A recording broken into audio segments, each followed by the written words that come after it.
Do I not have any? Why don't I have any sound? Oh, I know.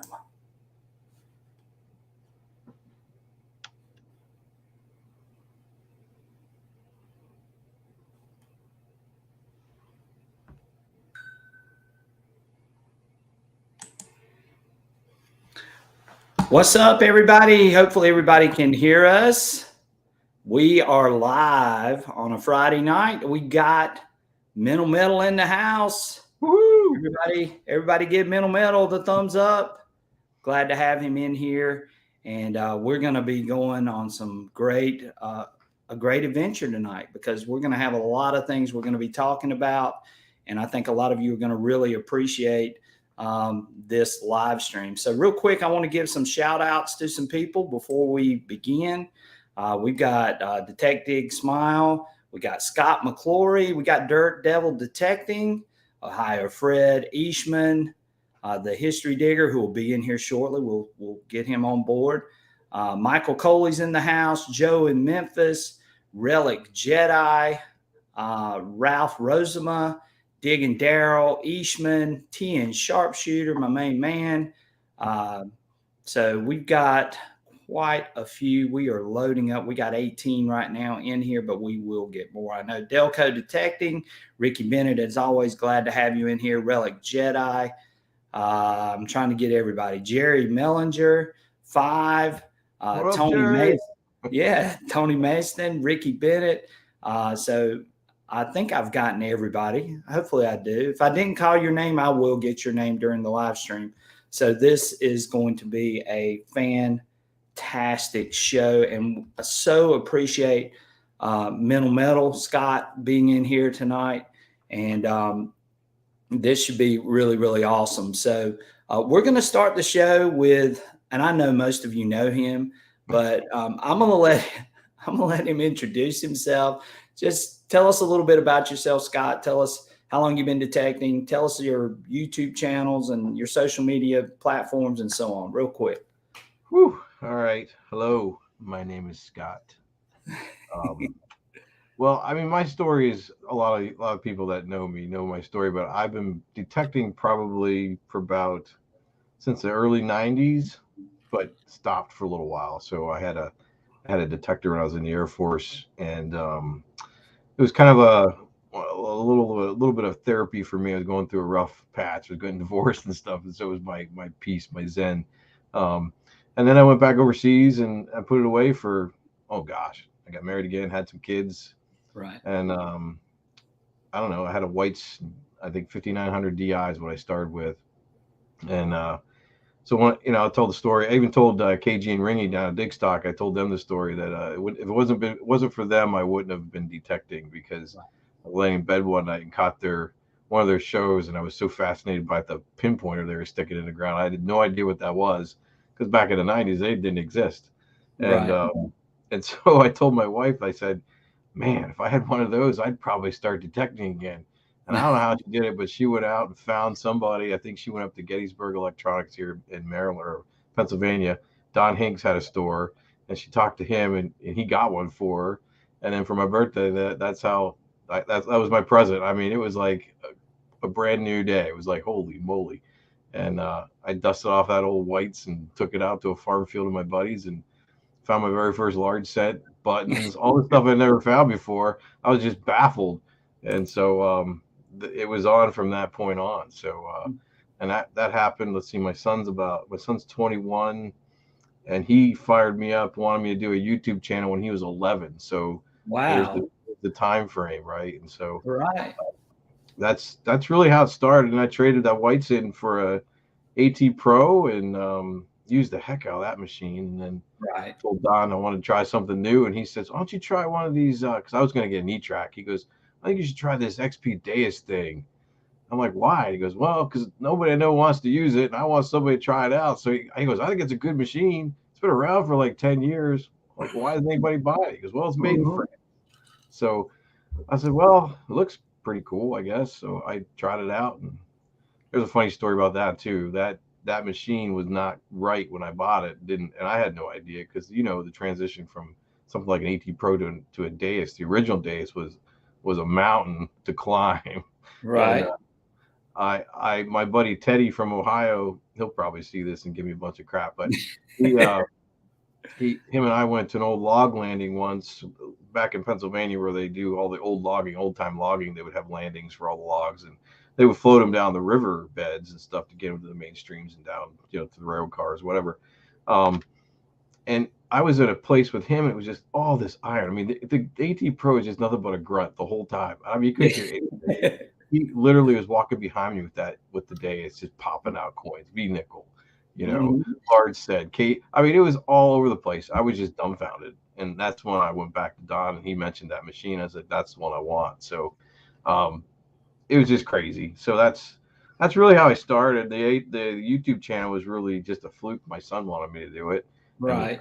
And I got a GoPro for Christmas that year. I just started recording myself plowing snow. What year was that, Scott? Well, it's 11 years ago, so do the math. So probably. So you had a GoPro back then? One of the first ones, yeah. Yeah. Okay. Wow. That's so so cool. It's been a long time ago. Yeah. But I didn't really do any metal detecting for about maybe a year or two later on video, and then just I don't know. I didn't know what I was doing. I had my Mac and I was making iMovies. That was what I was doing. Yeah, there you go. That's awesome, man. So I know you've been putting up a lot of videos recently. And tell us, and I know I've done this too, when you and I were sort of talking about this off air. Tell us how hard it is to make these instructional videos on all these different machines. Just give us your rundown on that. Well, one, you have to figure them out, right? And I'll never say I'm an expert in any one of those machines because there's no way. Everybody points out things I do wrong every time I put a video out there. Well, you didn't do this or you didn't do that. Yeah, like, yeah, I know, you got me. But but I find that fun. Like I like to go out. I like to read the manuals. I like to do the tech spec comparisons. I like to see what it is the manufacturers are throwing out there. So as you do those things, and I like to write, blog posts on my website. Just that helps me learn the machines when I do the comparison. So for me to kind of do all that, it does take some time, no doubt about it. But I just love it because then when somebody has questions, I feel like, well, I got some skin in the game. I might be able to help you with that, and then just get them down the road. But it is not easy. I'll be upfront with you. It's to learn all those machines and go back and forth. Sometimes you get burnt out a little bit.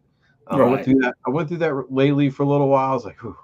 I did a lot of stuff on the Manticore there when it first came out, and then I kind of just put it down for a little while and went back to the Deus, and then the 900, and then it was just like, whew, it was just burning me out. So I had to slow it down a little bit, but and then go back to do and just enjoy hunting a little bit again. And do some of that stuff. So, but it's not easy. And then, on top of that, making the videos, editing them, and I'm not a one-shot guy. I can't do everything in one shot. So I can't either. Goes on there, so that takes up a lot of time. And then you got to post it, and then you got to do the social media thing, Facebook, and if you're on that, or if you're on Instagram or Twitter. I'm not on Instagram or Twitter. I am on Instagram. I just don't use it that much. Right. I'm more into my Patreon group now. I really love being over there in that platform, not plugging it or anything. Just I really love being over there because I can get more personable with the people that are members. And I was telling you offline, they're the ones driving what I'm doing right now for everybody else. So, what they want, I try to put together and put out there, and it actually helps benefit, everybody else that gets to see it after they do. So it works out that way. Yeah, sure. So Delco Detecting just posted a question up here for you, Scott. He says, "What do you think? What do you think about the Manticore?" I was one of the ones that came out of the gate and said, "I love that machine," and I do love that machine. I think people really have, kind of seen some things, and I know you guys talk about it, your iron beds, right? But I really think you got to put hours in that machine, and I'm not saying that it would help you guys in your iron beds. I think there's an issue there with that situation, with those ground conditions. I'm not going to deny that. But I think from what I figured out and used, that machine is you got to listen, and you got to look, and you got to look at all the information that's in front of you. And I'll tell you, it just kind of like it'll overwhelm you in the mind a little bit if you got to think about all that stuff all the time. Right. But it starts to come naturally after a little while, and you don't depend on that 2D screen. But it is nice to have. It does tell you some information.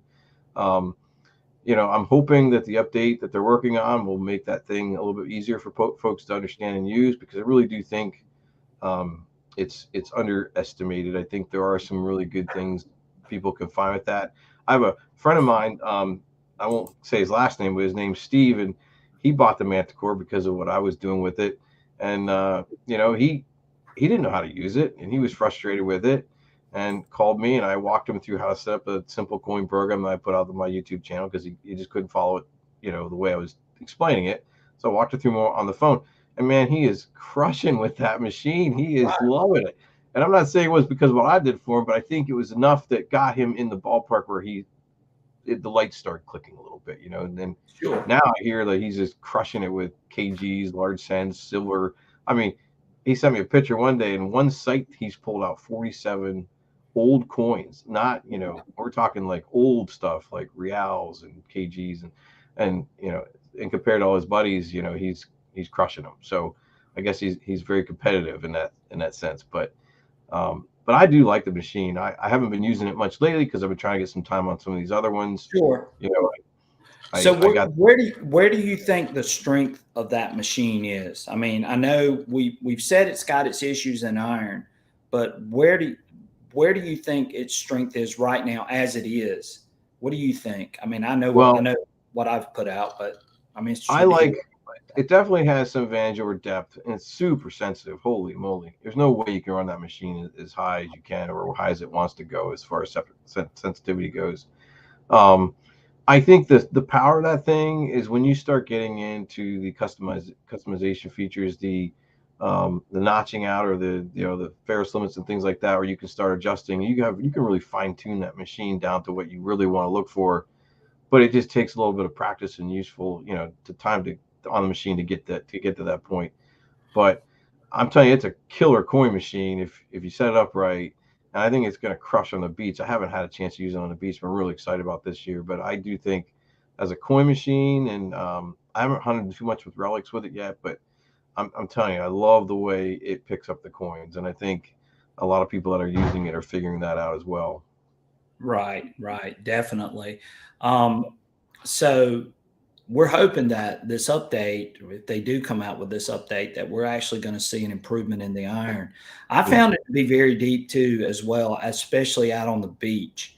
What did you think about the screen? That was the other thing. I mean, how do you think that screen is performing? And were you, did you think that this screen was the end all to be all to help us identify?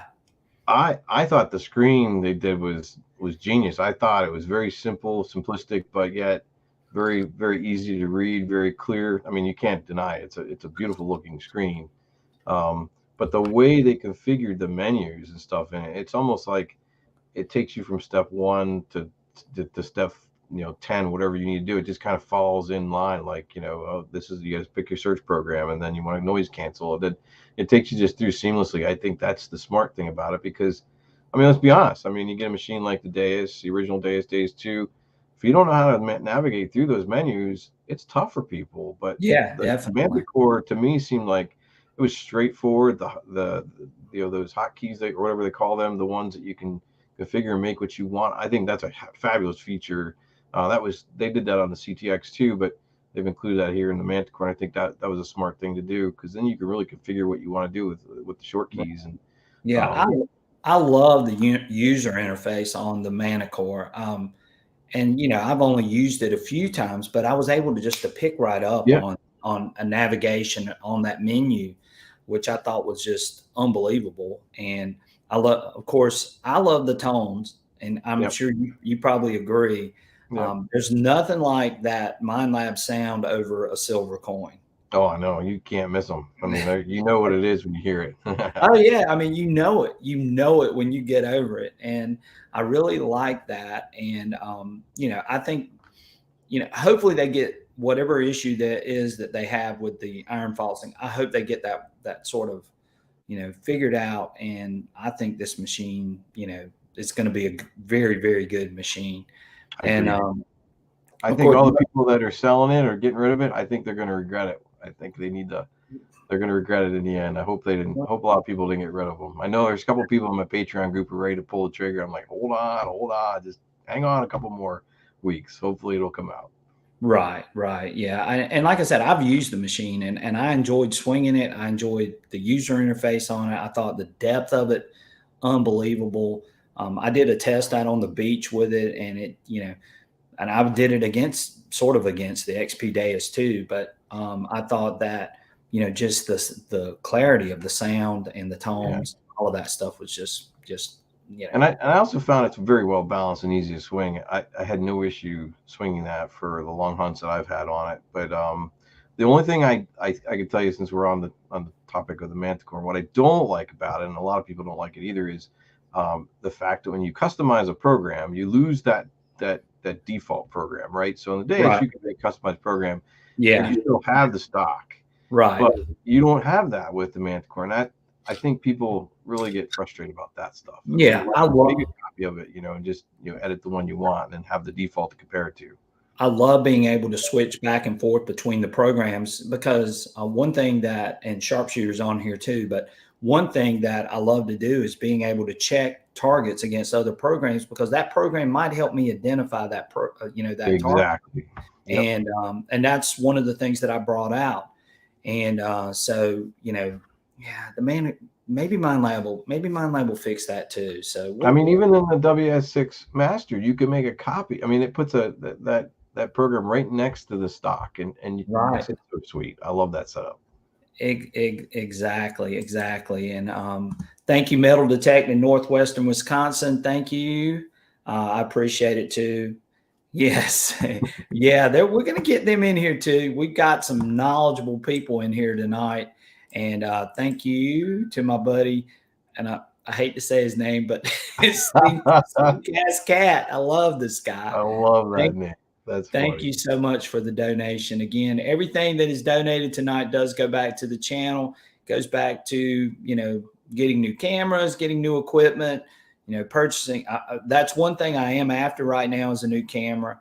And so you guys are just basically helping make this channel that much better. So thank you so much for the donation.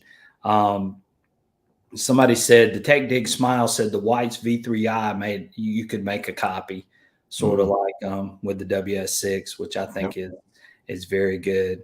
So let's talk a little bit about the XP Deus 2. When we talked about the Manticore, what are you looking forward to in the update? So tell me what's your thoughts? Geez, I don't know. I mean, as is, I think that machine's already rocking. I mean, you can't deny that machine is good as is. I don't know what else they could do to make it better. I mean, everything that we wanted in the original Deus, they did in the Deus 2. I feel like we got what we wanted out of the new Deus 2. So I'm anxious to see what they do come up with. A couple people, I talked to would love to have that same feature they did in the WS6, where when you edit the stock programs, it just puts it right there next to it, instead of having to save it off at a different bank on the end of the programs. But that would be a nice add-on, I think, or a nice change. Or the fact, give you the ability to stick it anywhere you want in the menu, like instead of all the way at number 12 or whatever it is, you can put it somewhere, anywhere you want to, make it a quick access or something. Sure. Yeah. Well, I know a lot of people. Thank y'all so much. We're getting some donations. Thank you. Appreciate it. Dig and Daryl, you're always a great support of the channel. Thank you so much. Thank you for being a Patreon member too. Yeah, Dig and Daryl's a Patreon for you. All right, Dig and Daryl. Well, hey, you picked a good one to be a Patreon of. So he's a good guy. We love him. Thank you. Daniel Shields gave us a donation of $20. Appreciate it. Metal Detecting with CZ Kid. Thank you so much, guys. We really appreciate it. And again, everything that you guys do goes straight back into what we're doing. So we are going to talk a little bit, like I said, about the Deus 2. We were talking a little bit about the update. And so with this update, I think a lot of people, and you can attest to this too, they want to see an improvement in full tones. I don't know. Do you? I mean, do you use full tones right now? As You is? know, my friend, I mentioned him earlier, Teddy from Ohio, he just sent me a text today. He said his new favorite tone or favorite program is full tone sensitive. And Right. I'm like, man, I just can't get used to the full tones. I don't know what it is. I'm a 5-tone guy. I like the 5-tone or 2 tones. I'll have to try if they come out with something new in the full tones and try that. But I don't hunt too much in full tones. So that's why it really hasn't impacted me too much. Right. So, I grew. I mean, I started with the Deus II with full tones, and so that's all I ever used. I used full tones, and then I used pitch, and so those were that's what I started with, the original XP Deus. And then when I got the Deus II, I was sort of disappointed when I flipped over to full tones because just I don't know, there's just something not It's a right. little different. There's something different there. But I still had pitch. So Mhm. I've been running, and a lot of people on here have been following my lead, but I've been running the pitch tones and the square audio. And I've had great success with that. And I know a lot of people on here. Yeah, I think a lot of people on here really like that combination, especially in heavy iron. And you know, I don't. I mean, I know you hunt heavy iron, but what do you use in heavy iron? Yeah, well, I want to hear what would you use in heavy iron? Let's talk about that for a few minutes. Well, I too run pitch when I'm in relic mode. When I'm out hunting for relics, I'll definitely use pitch. Okay. So for me and the sites there's a site back up in northern Pennsylvania I like to go to. It's just littered with little nails and stuff. It's an old, I guess, coal mining town that I like to go to a lot. And my Right. buddy Dave and I were just there over the weekend. And you know, if it gets really gnarly, I'll do fast. I mean, I have no problem using fast. When I first got the Deus II and I took it to a colonial site. My friend Rob he took us to West Virginia, and there was a site up there that he said that old colonial site was there, and it was just loaded with just junk and all kinds of stuff in the ground. And I walked over and put it fast, and like within 20 minutes, I pulled out like 4 large coppers, and he Oh was just wow. shaking his head like that machine is insane. So that machine really works well. I think fast is a really good program to use for heavy Right. trash and iron stuff. But that's what I typically use when I hit those conditions. Right. I don't venture too far. I really have a good custom program that I use for coins, and a lot of people use that. I've gotten a lot of good comments about that. But I actually use it for relics too, because the first tone break is your iron tone break. The second one, I also treat that as an iron tone range. And if I'm hunting for coins, I just turn it off. I turn it down to like frequency 101. I just hear grunt. I don't pay attention to it. But if I'm relic hunting, I will bump that up to about 544 kilohertz, just so I hear that range, and then Right. I treat it. I hunt relics with it that way, and it works fine. It works fine either way. So I do hunt in a lot of different ways. It just depends on the ground conditions, like if you get in really heavy iron, then you're gonna have to adjust a little bit, you know. But I'm getting ready to put out a video now on like the 3 most common settings Okay. everybody typically uses across every machine, and I kind Yeah. of mapped all of those, and that's coming out this So weekend. can you give us sort of a preview? What 3 programs on the XP Deus II would you be the ones that you would Well, it's suggest? not so much the programs; it's 3 machines. So I take you Okay, through. 3 machines. Okay. I take you through like I have the Legend. Thank courtesy of Mhm. Fort Bedford Metal Detectors. They loaned me out a Legend because some of my Patreon members were really asking for it, so I got one to Right. relearn again. I got what did I do? Got the XP Days 2, and what else? What other machine was it? Somebody help me out. I forget in Patreon. Which one was it? But I basically walked through those 3 machines and just compare reactivity. Oh, I think it was the 900. Okay. It was 900. And just walk through like roll reactivity and sensitivity and iron bias equals silencer, that kind of stuff, and show people how to get to them. Just simple walkthrough. That's all it is. But it's just a how-to. So Right. if people didn't know how to use those machines, it's another helpful video for them. So what are your 3 favorite programs on the XP Deus II, since we're still on this topic? What are your I 3 that you I use the most? I use now a combination of deep high conductors for. I have a coin program now that we Yeah, built, I I've guess, seen together in our Patreon group. worked on that together and come up with a really good deep high conductor coin program, but it'll chew your battery up a little bit. You got to be careful. Right. And then I have the regular coin program based on Park that I use all the time. And then I guess the other one would be, Deus Fast. I use that one quite a bit when I'm in a lot of heavy trash. Right. And stuff. And we've had a big discussion on here about Fast and using it as a coin program. Mm-hmm. Yep. And what a lot of people, what we've seen some success with is that notching it out to 80 will let you do some selective digging on those coins. I don't know if you've ever done that before. Yep. Oh yeah. Oh yeah. I'm sure you have. I know you have, because I know you're very technical when it comes to that sort of stuff. But a lot of people have been using that and had good results. General, I don't know. Have you fooled around with General that much? So I did see my buddy Matt Howe has a video out, and he did something on General, and he's made it so he says super deep. So I got to try it out, but he basically just, I think, removed all the filtering on it. I wasn't a big fan of General when I started. I just didn't like the way it sounded and the way it responded in my test garden. Right. But I found I had a better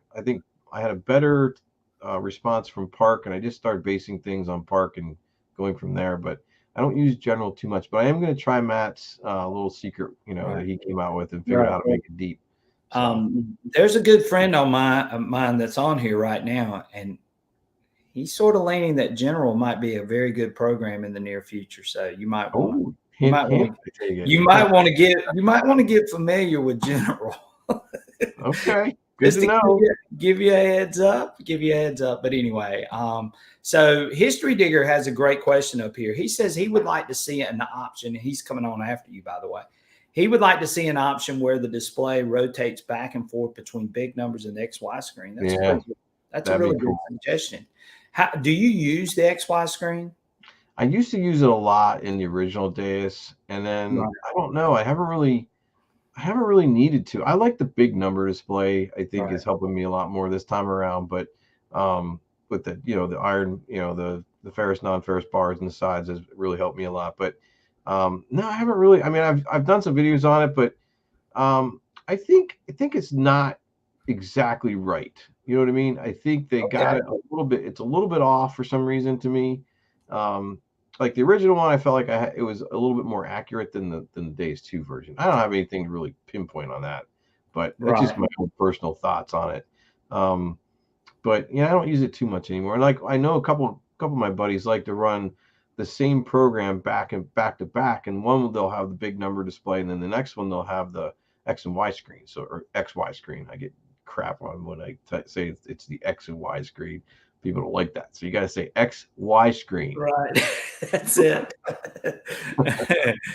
So, how much do you hunt the beach, Scott? Because I've never really asked you that question. Yeah, I get down your way maybe once a year. I do hunt the beach here a couple times a year down in the Bay Area, in the Baltimore area, but not much. But I love hunting the beach. I really like hunt the beach hard when I'm on vacation down at Hilton Head. I usually go down there every year, and man, I'm telling you, I look at the tide schedule. It doesn't matter if the low tide comes in at 2-3 in the morning. I'm out there with a light. I don't care. A red light too, by the way, if you're out there with the turtles. Yeah. Red light on. Don't get caught without a red light or you get in trouble. Oh, really? So you got to have a red light on. Yeah, you don't want to drive those turtles to you when they're hatching. Oh my gosh. I didn't know that. That's crazy. Well, we have turtles' nest here, but they don't make us do that. So. Yeah, they don't like it when you're out there with flashlights. The turtles hatch and they run to you. And it's not a good thing. You don't want to touch the turtles either. Right. So one thing that I've done recently, and this was actually brought up to me from T and Sharpshooter, who's on here tonight, but I've actually gone back to some of my mono programs. Mm-hmm. How about you? Have you found that maybe going back to mono now? Listen, this is the key thing. It is on sites that you've really hunted hard. Oh yeah. Yeah, you got to go back. You got to try. And now you're going to go back and you're going to hunt them a little bit differently. And that's one thing that I think everybody on here is going to agree with, is that using the XP Deus II, there are so many ways that you can go back and hunt a site in so many different settings and so many different programs that you can try that maybe you didn't really think about in the beginning. And so here's what I did. I actually went back to a site that I've been hunting for 4 years. Okay. All these machines have been over this site, an Equinox, an XP Deus with a high frequency coil, and a Manticore. Well, I went back into that site 2 weeks ago and I dug 4 buttons off of that site using the single frequency. I believe it. I believe it. Yeah. I've had the same experiences this past couple weeks. I got the Legend and I took it out. You know, I've pounded this place. I've told my folks on Patreon, I have pounded this site. Like, Right. I can't even begin to tell you how. And here I am walking over these areas, and I don't know what was going on with the Legend that day, but it was just lighting up. And I found a war nickel out there and like 10 or 12 coins. I don't remember how many coins, but it was like there shouldn't be any of those coins there anymore. You know? No, that's just the thing. I mean, you think you've gone over it with the Deus I and a high frequency coil, and you think, well, but I'm telling you right now, one thing that this taught me was that, you know, the Deus II, even in a single frequency or a mono frequency, it's doing something even more special than what the original Deus did with the I totally agree. I agree with you. I think they did something really good to that mono program in the Deus II. It is definitely way better than the original one. I agree with you there. Oh yeah. And so I cannot believe it. And all of these buttons that I dug were pewter buttons. Nice. But I do believe that, you know, we didn't hunt that some of those areas quite as hard because the EMI was really hard. But I think the Deus II, the EMI, you know, basically, I think the EMI filter is a little bit better on this machine than the original one. So I think that allowed us to be able, or that allowed me to be able to find those buttons that maybe I missed. And then of course too, we may have just passed them up because they were ringing up in the 50s and low 60s and we thought they were garbage in some cases. So, you know, that could have been it too. But still, I went back into a site. I've dug over 100 buttons off of this site. So that's a lot. Yeah. And this site is no bigger than about maybe 25 or 30 yards tops. Yeah, I have a permission that's similar where it was an old pool from the 40s and 30s and 40s, and no one ever detected that. And I've sworn at least 10 times now that place is done, hunted out. I got everything, but I'll take another machine down there or try something else and go back through and find a handful of coins. It's just crazy what's still there that you just one little change can change the whole dynamics of that site and that machine. So don't ever think a place is hunted out, folks. It's well, and we've all said that, and we all hear that, and sometimes we say, "Oh, they're just blowing smoke." We know we've hunted that site, but I mean, this site was hunted by Calabash and I. I mean, for 4 years, and then you go back in there and you start digging buttons, and this eventually is what opened up the Deus, opened my eyes up really to the Deus II, because I went back into that site and dug a half real and a 1818 large cent off of this site. And I mean, how in the world did that happen?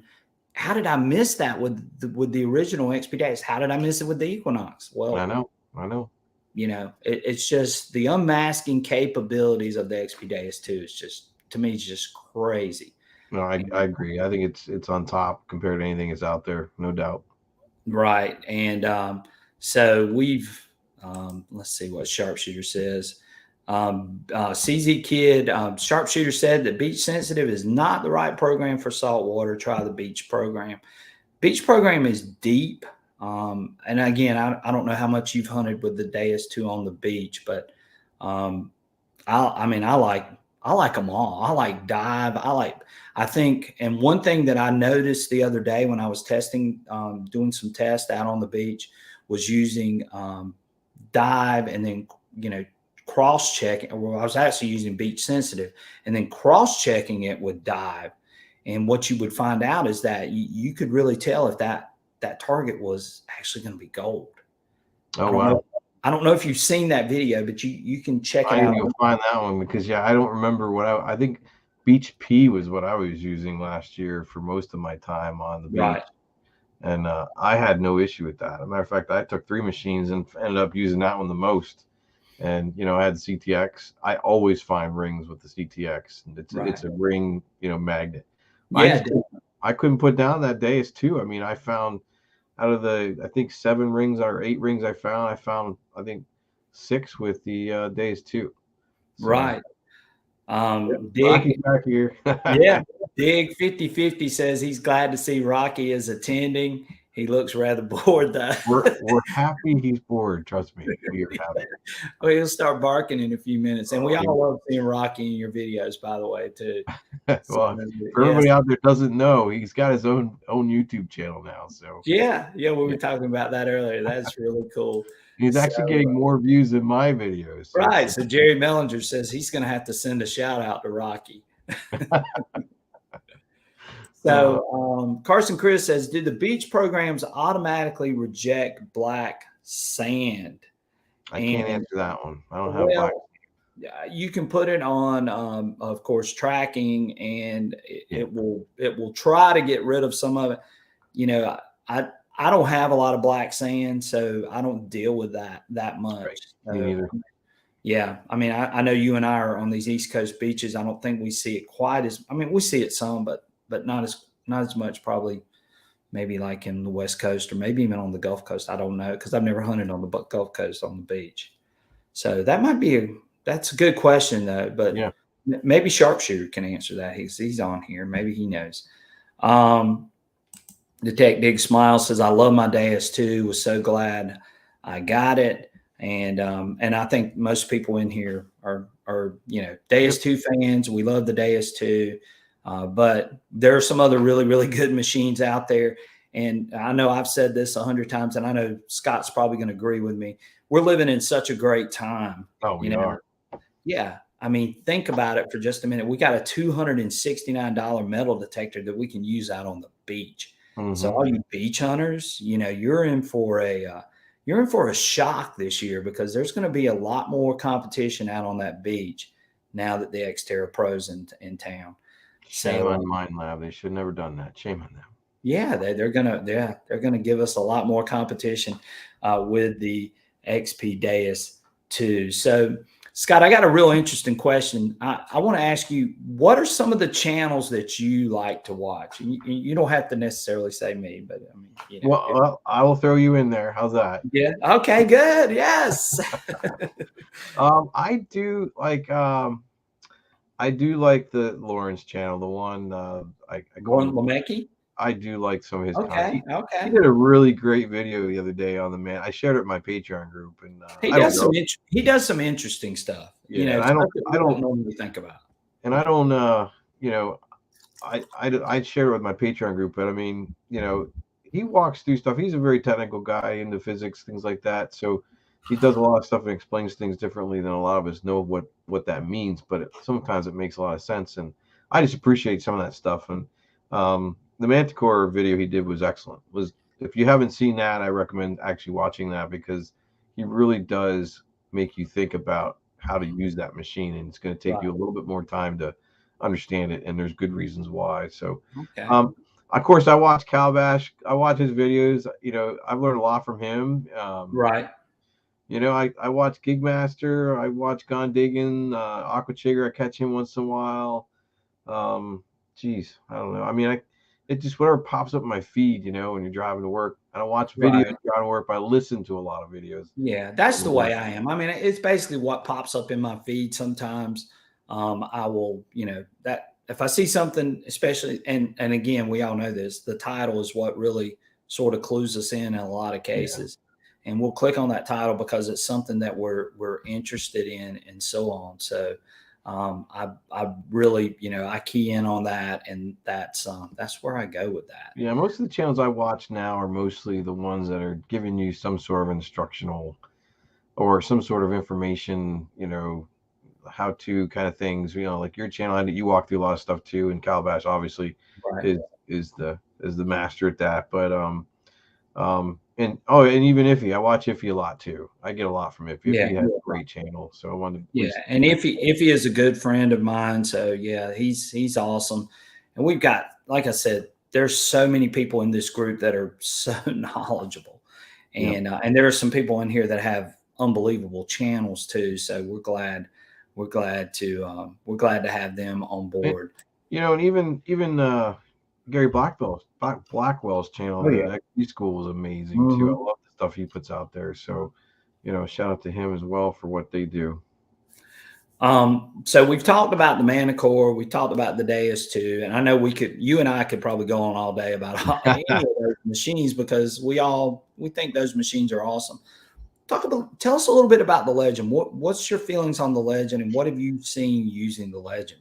So when I actually had a Legend when it first came out, for Bedford loaned me the same Legend, believe it or not, and Right. I did a few things with it, and then it was around that time there was a lot of drama going around with the Legend, and you Sure. know, Yes. I you remember know, all. and then they came out with that. I think it was version 109, and they buried all that stuff in the menu system, and man, it really frustrated me because there was nothing updated on their website. You had to like really, watch somebody walk. I think I actually watched, Iffy or somebody walk through the menu. I can't remember who it was. Right. Yeah. It was probably if he does a good job of I walking was through like, all of man, them. how you remember all that stuff? And then I saw, they came quickly after that and updated all their documentation.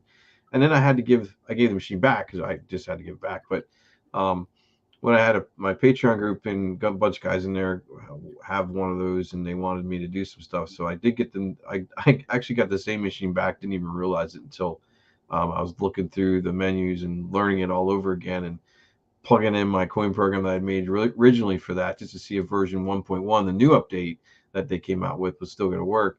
And I was trying to save it off. I'm like, hey, something's already in that profile number 4. And lo and behold, it was the same program. It was the same machine. Right. So I had already plugged it in there. But man, I'll tell you, version 1.1, whoa, that I don't know what they did. That is a magical update for that machine.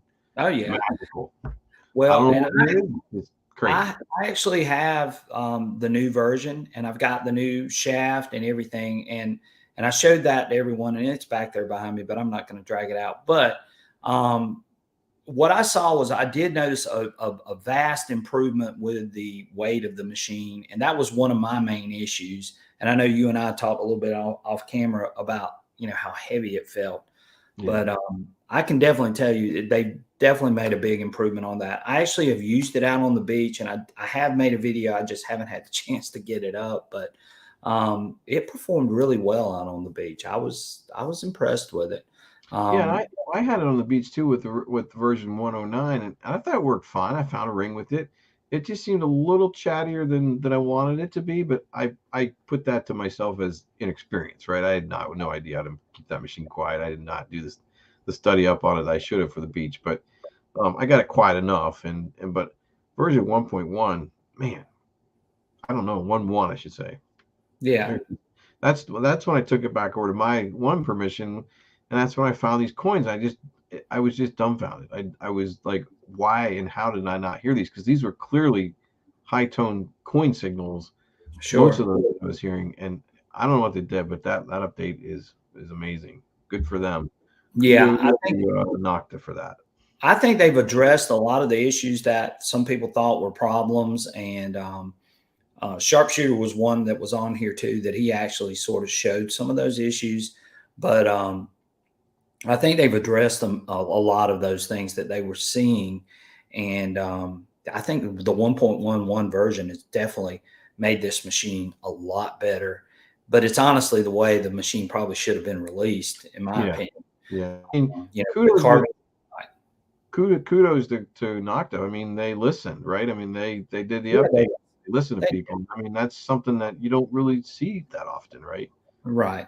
And they've done a good job of addressing those things, and they've got a really good coil selection. And there are some people that are on here right now that I know that are Legend users or have a Legend.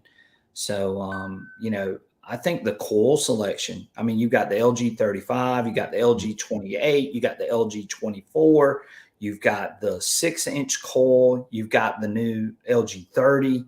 I mean, so you got 5 coils that you can pick from, that you can use. And I mean, that's pretty outstanding too. I think it just gives you a variety of stuff too. So Yeah, and I only have the stock, but I'm hearing really great things about the 24. I hear that thing is a killer too. So if you don't have that coil, you should probably get it from what I'm hearing. yeah, oh yeah.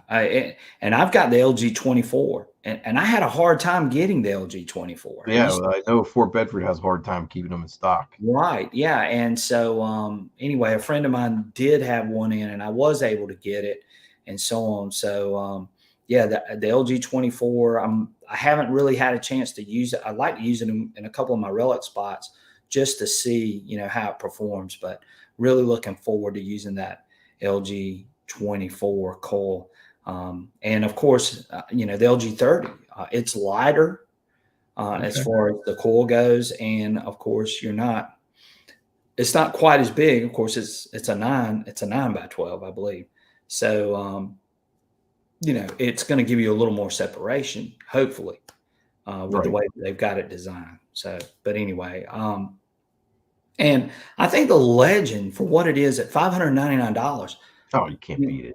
Oh yeah, and the features. I mean, Mhm. you've got tons of features on that machine.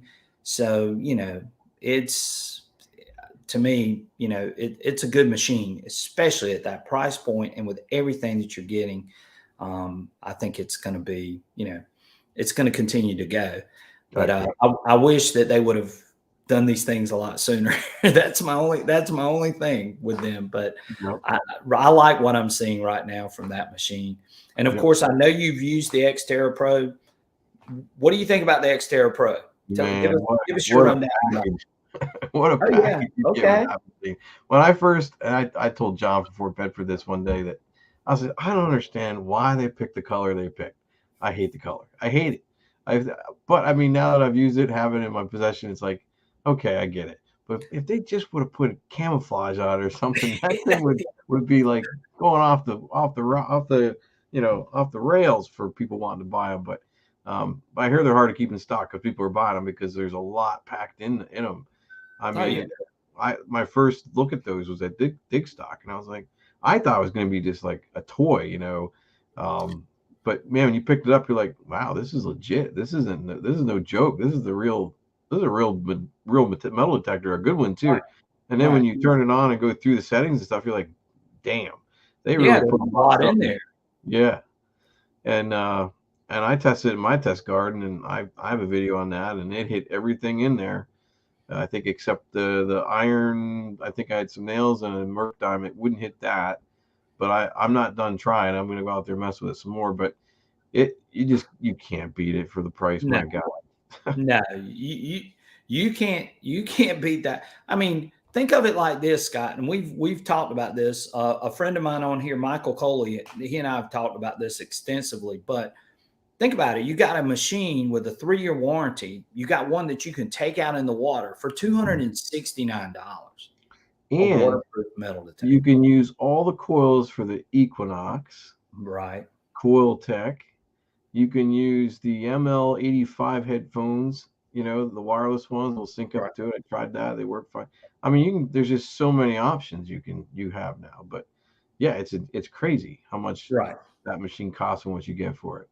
Right. And I was impressed. I found a ring with it the first time I took it out on the beach. Man, You that's know, a good. I was like going, That's what? hard to that's hard to put down after that. I was going like, I can't believe it.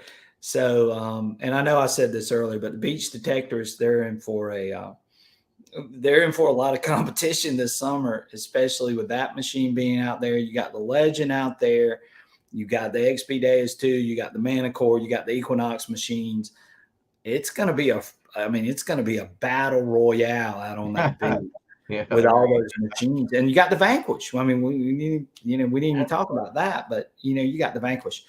So the History Digger brings up a great point too, and I'm a big fan of the WS6 Master. Do you have one of those or go. not? Yeah, oh yeah. Okay. The WS6 Master at $799, of course, is an awesome price. And I'm telling you that for $799 and to get Deus 2 performance, It is. You get the yeah, performance, no doubt.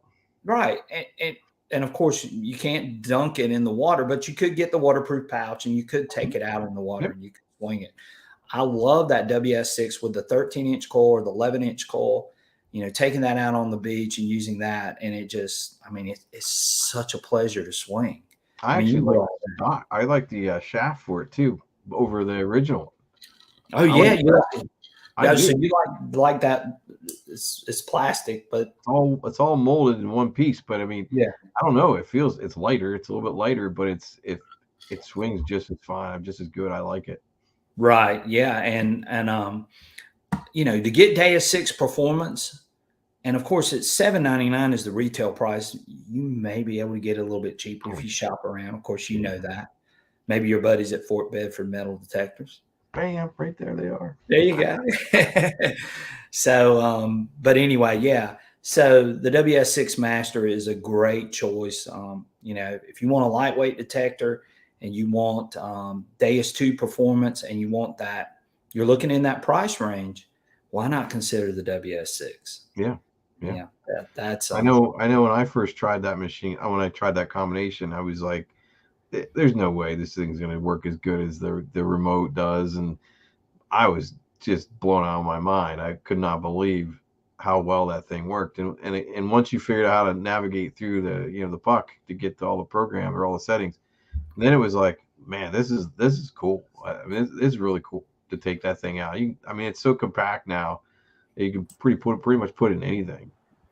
So we now have the history digger in here with us tonight. I don't know if you know Rob. Scott, do you know Rob? I do not know Rob. I don't think I've met. Maybe I did. I can't remember. Scott, we met at Dig Stock. You came up to spin the wheel. Oh, that's right. Now I remember your face. Yes. Yes, but I'm a big fan of your channel, man. You produce some phenomenal videos, brother. So thank you for that. I appreciate that. Thank you. Yes, Scott. Scott does an awesome. Hold on. Let me say one thing. Thanks for letting me win the XP pinpointer.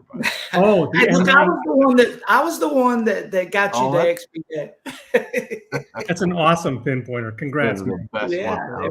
It sure is. We had fun, didn't we, Brian? Oh God, that was a lot of fun, and I love doing the wheel. It was just so good, just meeting so many people at that event, and what a great time! It was a great time. Yep. And I made so many good friends too, and I got to meet people like Scott that I'd never met. It felt like I've known you forever. I know we've been hanging out together for a while, and then of course I met Rob, and so it's just been awesome. And that event was it's one that I won't forget. And I look forward to doing some more too. So hopefully. Scott, just so you know, Jerry said he was supposed to win that pinpointer, just so you know. Now, Jerry shouldn't be crying too much because we did trade. He got a pinpointer he wanted, and I got one I wanted. So okay, Jerry. But I think I did. I think I got the crappy trade of the deal because the one I got, I don't like it. So. I love my MI6. I will tell you that. Although I primarily used this on my UK trip, I cheated. My backup pinpointer. I don't know if either of you guys use the Fisher F Pulse or the Technetics Tech Point. Same pinpointer. You know, it's a pulse induction, completely different. But this is my go-to pinpointer. Yep, same. Had the same experience you did.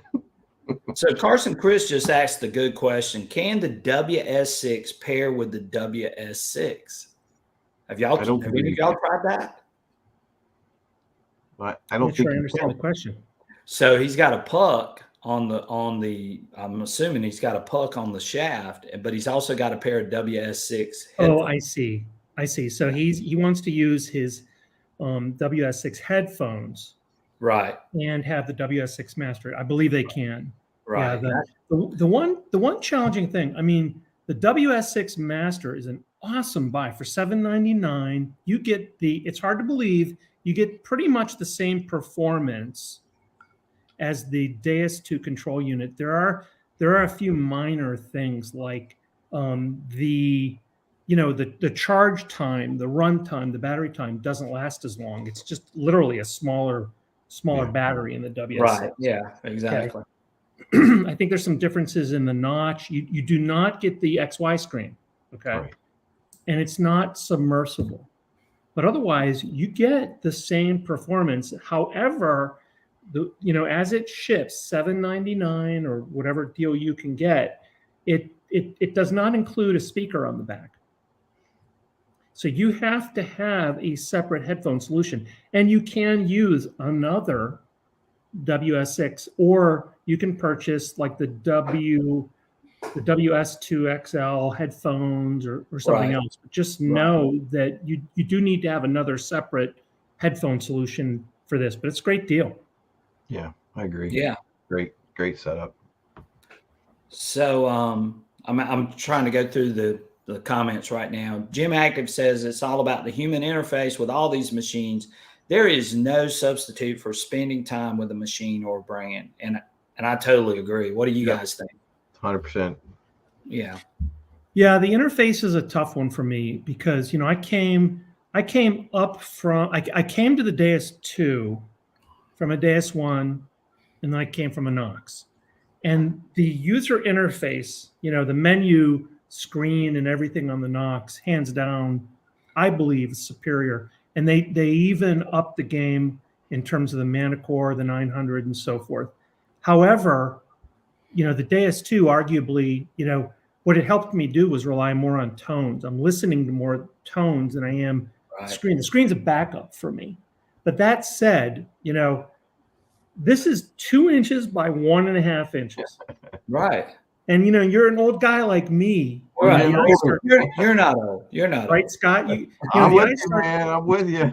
The eyes start to go, and it's funny because think about what happened with phones, with cell phones, right?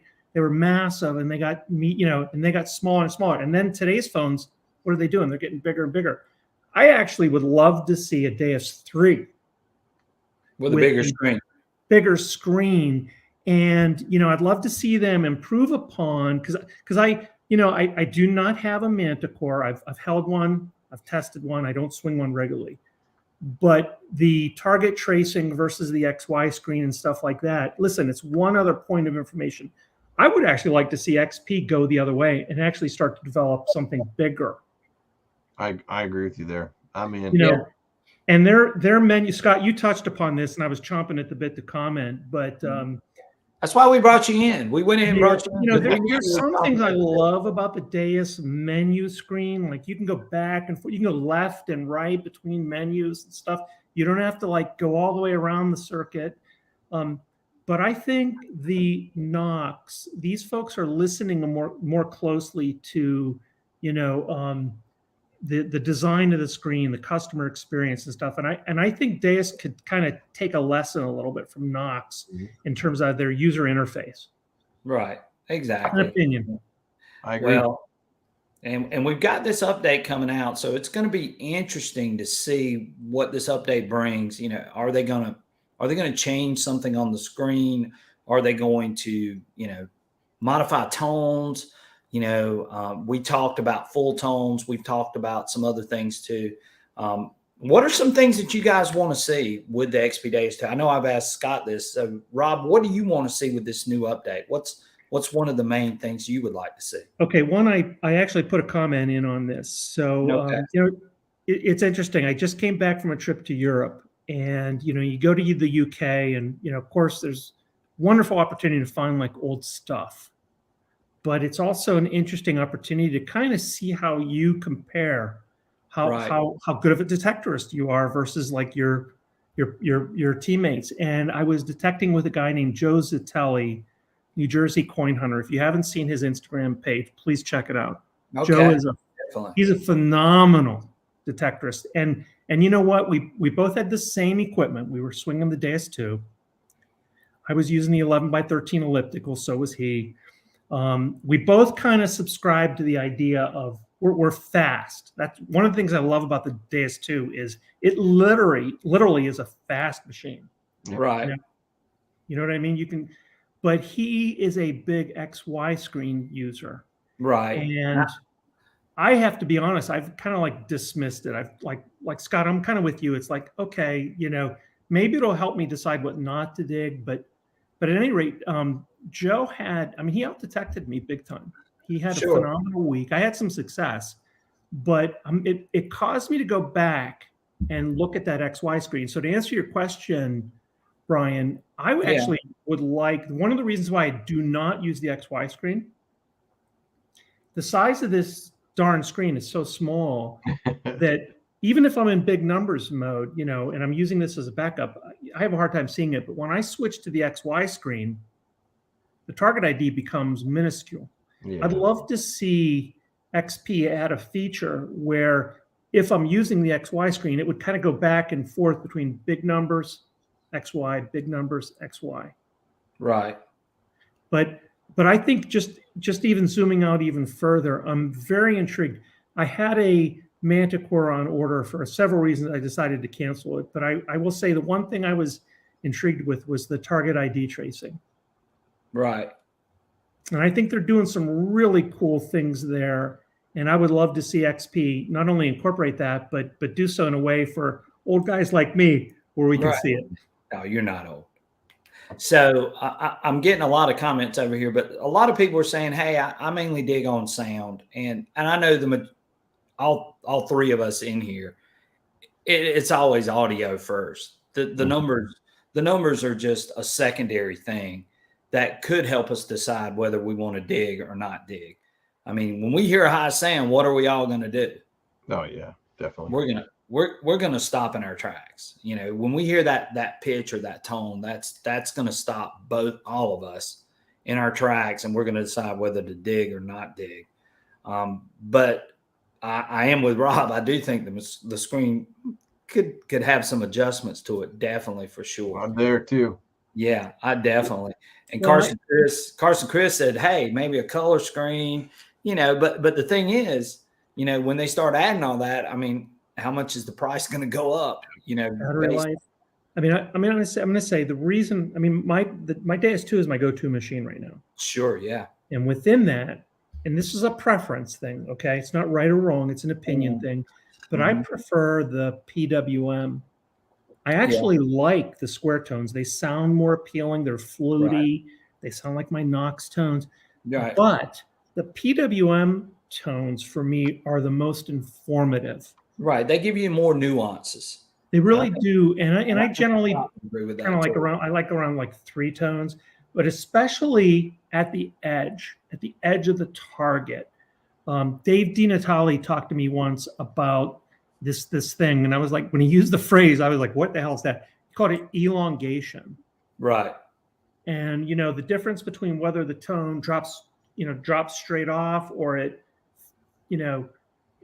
feathers and I think with the Deus II, the PWM 3, 4, 5 tones, whatever, it's so telling, and it not only helps me decide what to dig, but more importantly, I think what not to dig. Right. Definitely. So, so Scott, you and I talked about tones earlier. What do you think about tones and audio? What's your favorite? I know you mentioned this earlier. Well, it's funny that, you know, we talked about the square tones and how, you know, it's fluty and stuff, but I have found myself going back to PWM a little bit more now too. Right. But I'm a tone guy as well, so I don't really depend too much on our IDs anymore. I mean, you've used that machine so much, you just know what a good target is and what it is. And sometimes you'll get fooled with iron too on the Deus II. So everybody out there that thinks, you know, you can't get fooled, you can on the Deus II as well as the Manticore and those other ones. But I'm not as fooled as much, you know what I mean, on the Deus II. Well, that's because we're all experienced Deus II users. So we've our ears have gotten adjusted to what that forced iron tone sounds like, you know, and PWM, like Rob was saying, I think does give you the best tone nuances as far as being able to, but I do like the sweet sound of square tones. I mean, you know, they sound great now. And Scott, I actually got this from you. I was getting ready to go to Cancun and I watched one of your videos. Okay, so thank you for this. And you're trying welcome. to figure out how to use my Deus II on the beach, and I'm using beach with pitch, you know, because on some of these beaches you can go 10, 20, 30 minutes with like no signal. Right. Yeah, and that is too. Oh my gosh. And so I do like pitch because it's, it's going to give you some indicator of depth and so on. But I have now. All that said, I was with a gentleman. He was my barn leader on my recent UK trip. He exclusively used park. He was hunting England fields with the Deus II park mode, square tones, and I'm telling you, he found great stuff. So they all find things, okay. Yeah. But for me, in my ear, and it might have been because I came from the Deus I, I kind of like PWM. Okay. Yeah. I don't know. Like I said, square tones I don't know. I like that square audio for whatever reason. And it might be because I use the Equinox, in comparison with the Deus II or with the original Deus. So I used to use two machines. I had an Equinox and I had a Deus I. So when I got into iron, I used the Deus I. When I got into, open fields and not as much trash, I would use the Equinox. But here's the awesome thing about Deus II, right? What are we talking about? So it gives you some incredible audio options. Oh yeah, definitely. You can kind of figure this, but that can be a little overwhelming, for some of the folks. And but what you need to know is what's cool about the stock programs. Like if you just stick with the stock programs, you'll get a flavor for all these. Some of them use Park, some of them use PWM. Beach uses pitch. Right. Right. I'd be curious, what do you guys prefer on your pinpointer, pitch or like the pulse? I like pulse. It drives people crazy. They tell me it sounds like a dentist drill. Yeah. I've used both, but I'm using pulse now on the new one that I've just gotten recently. So I've got one that has pitch and I have one that has pulse, believe it or not. So I've used both. And I mean, I love both of them. They both work phenomenal. I think the Deus pinpointer, the MI6, is vastly underrated. But I think what you're seeing, and I've seen this too. I think we're seeing a lot more people using the Deus pinpointer. Oh my gosh, I agree. More recently, and a lot of people don't know this. Like, let's say you're not a Deus user. Okay, there's another pinpointer called the MI4. It's exactly the same pinpointer. Right, it won't pair, with the Deus II. But what's nice, what I like about this is you could turn it on and go, but it also has, and this could be a little overwhelming, a hot menu and a cold menu. Okay. Yeah. The hot menu you access from it like being on, hold the thing down and that, you want low, medium, high sensitivity, pitch, pulse. There's all kind of cool stuff you can do there. The cold menu you access from it being off. And this is where you can like, do you want a light? Yes or no? Do you want it to vibrate? Yes or no? But I got to tell you what, I think I agree with you. It's one of the underrated pinpointers out there. I think it's a phenomenal buy. I actually modified mine, put a magnet on the end. Oh, wow. Look at you. I got this idea from Gary Blackwell. He, when you do this, you lose the ability to use your little lanyard thing here. But when you're in a hole, and sometimes there's like a really small ferrous target, this allows you to just kind of like tamp really quickly and it'll stick to your magnet. I am totally doing that. That is killer. Yeah, I know. Like I said, and hey, and this is why I have you guys on this show tonight, is for information like that. And Rob, and I'll say this, Rob is the pinpoint guru. He knows more about these dang pinpointers than anybody. I don't fool with it that much. Oh my gosh. But Rob, you know what drove me crazy? Okay, so you buy your XP, you buy your XP machine. What's really, and everybody knows it's wireless, right?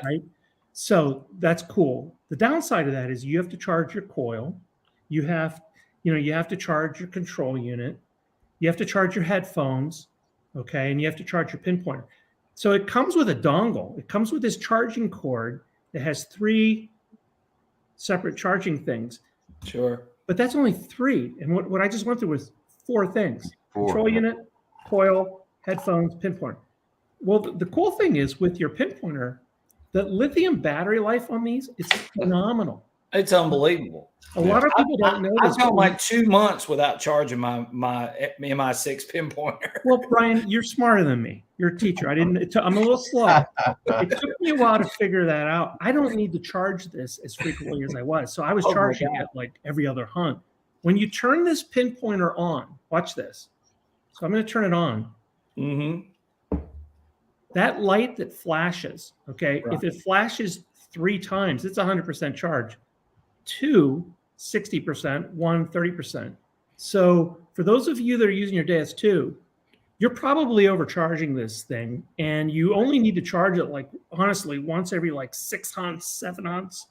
Just turn your pinpointer on, look at your LED light, and whether it's 1, 2, 3 flashes, you'll get an idea of the charge. So the reason that there's only 3, not 4 dongles is you don't need to charge this as much. Right. I never knew that. Yeah. See, look, that's why we're doing this. I will say for a disclaimer, I don't think I'm going to put my pinpointer in my pocket with my cell phone with a magnet on the end of it. Yeah, don't do that for sure. So, and I watched Rob because people that had pinpointer questions when we were at Dig Stock, I was like, go see Rob, because I don't play around with my pinpointer that much. I've got it set the way I want it. I don't touch it. And and how many of you, I mean, I'm curious too. Do you guys use your pinpointer through your headphones? No, I don't. I don't. I used to with the original one. I don't with the Deus II. I don't know what it is. I just don't. I think So full disclosure, I'll tell you, when it's really windy, I pair it. But what I have found is, like, probably about 40% of the time, I have to turn this on and off like more than once for the pair to take effect. Yeah. I don't know what the reason is. Is it a bad pinpointer? Am I holding it too far away? I think it's an improvement opportunity for XP. So the other reason, of course, I'm filming and I want my viewers to hear, So for those 2 reasons, probably about 80% of the time, I do not have this paired. Right. You will save battery life if it's paired, but I'll tell you, the battery life on this is so incredible. No, I wouldn't worry about battery life on it. Right. I think you get a little bit more sensitivity too from the pairing, don't you? As far as I remember last when I used it, you have more control over the sensitivity. I thought you get more control. When you pair this using like program 7 on here, okay, you on your control unit screen, you also get the box that kind of closes in, and you can customize this much further, Scott, to your point. But probably about 80% of the time, I prefer to use this unpaired. Yeah. Here's the other reason why. I'm digging that hole, okay? And despite, I thought I was on target, I pinpointed correctly, I can't find the target. So I want to grab my coil and, run it over the target. When it's paired, you can't do that. You have to turn the pinpointer off. So I like to have my pinpointer separate from my coil so I can kind of go back and forth. I'm listening to my headphones, right? You know what I'm talking about? Right. Digging 50/50 left a interesting comment. He said that the MI6 pairing is not as good, and pairing the Garrett and the Z-Link happens, I'm assuming, much faster. I haven't found that to be the case, but what about you guys? What do y'all think? I haven't had any issue pairing mine. I mean, I helped a bunch of people at Dig Stock when they, for some reason, their MI6 wasn't paired anymore. They had no idea how to do it. All and right. I just helped them real quick. But I mean, I haven't any issue with it. No, I haven't really had an issue either. But again, maybe Dig 50/50 will try it again. Maybe check your version. Right, that's what I was going to say. Maybe he hadn't updated too. Check your version. The initial pairing seems to go really well. Right. But it's the pairing, the intermittent pairing in the field for me that kind of doesn't work all the time. What's interesting, I had this situation where again, I'm on my UK trip and my barn leader dropped us off. He was going to come back in like 30 minutes, and we all grabbed our machines. We headed out to the field, and lo and behold, I grabbed the wrong machine. Oh, wow. So I get out to the the area where I start to dig. I turn the machine on, and I'm like, why am I not hearing anything through my headphones? And I realize, oh, stupid me. Right. I had this individual's machine. He was coming back in about 45 minutes. So, long story short, I decided to use. I had my extra coil with me. I didn't want to wear down his battery, so I just no problem. I'll just switch coils and stuff. And while you can pair multiple coils to the Deus II, you can only pair one headphone at a time.